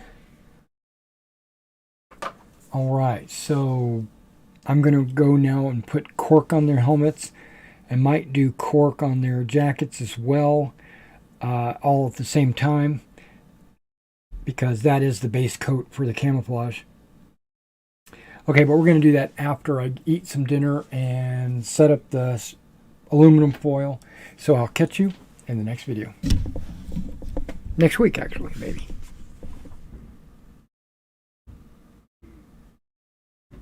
I can't see anything.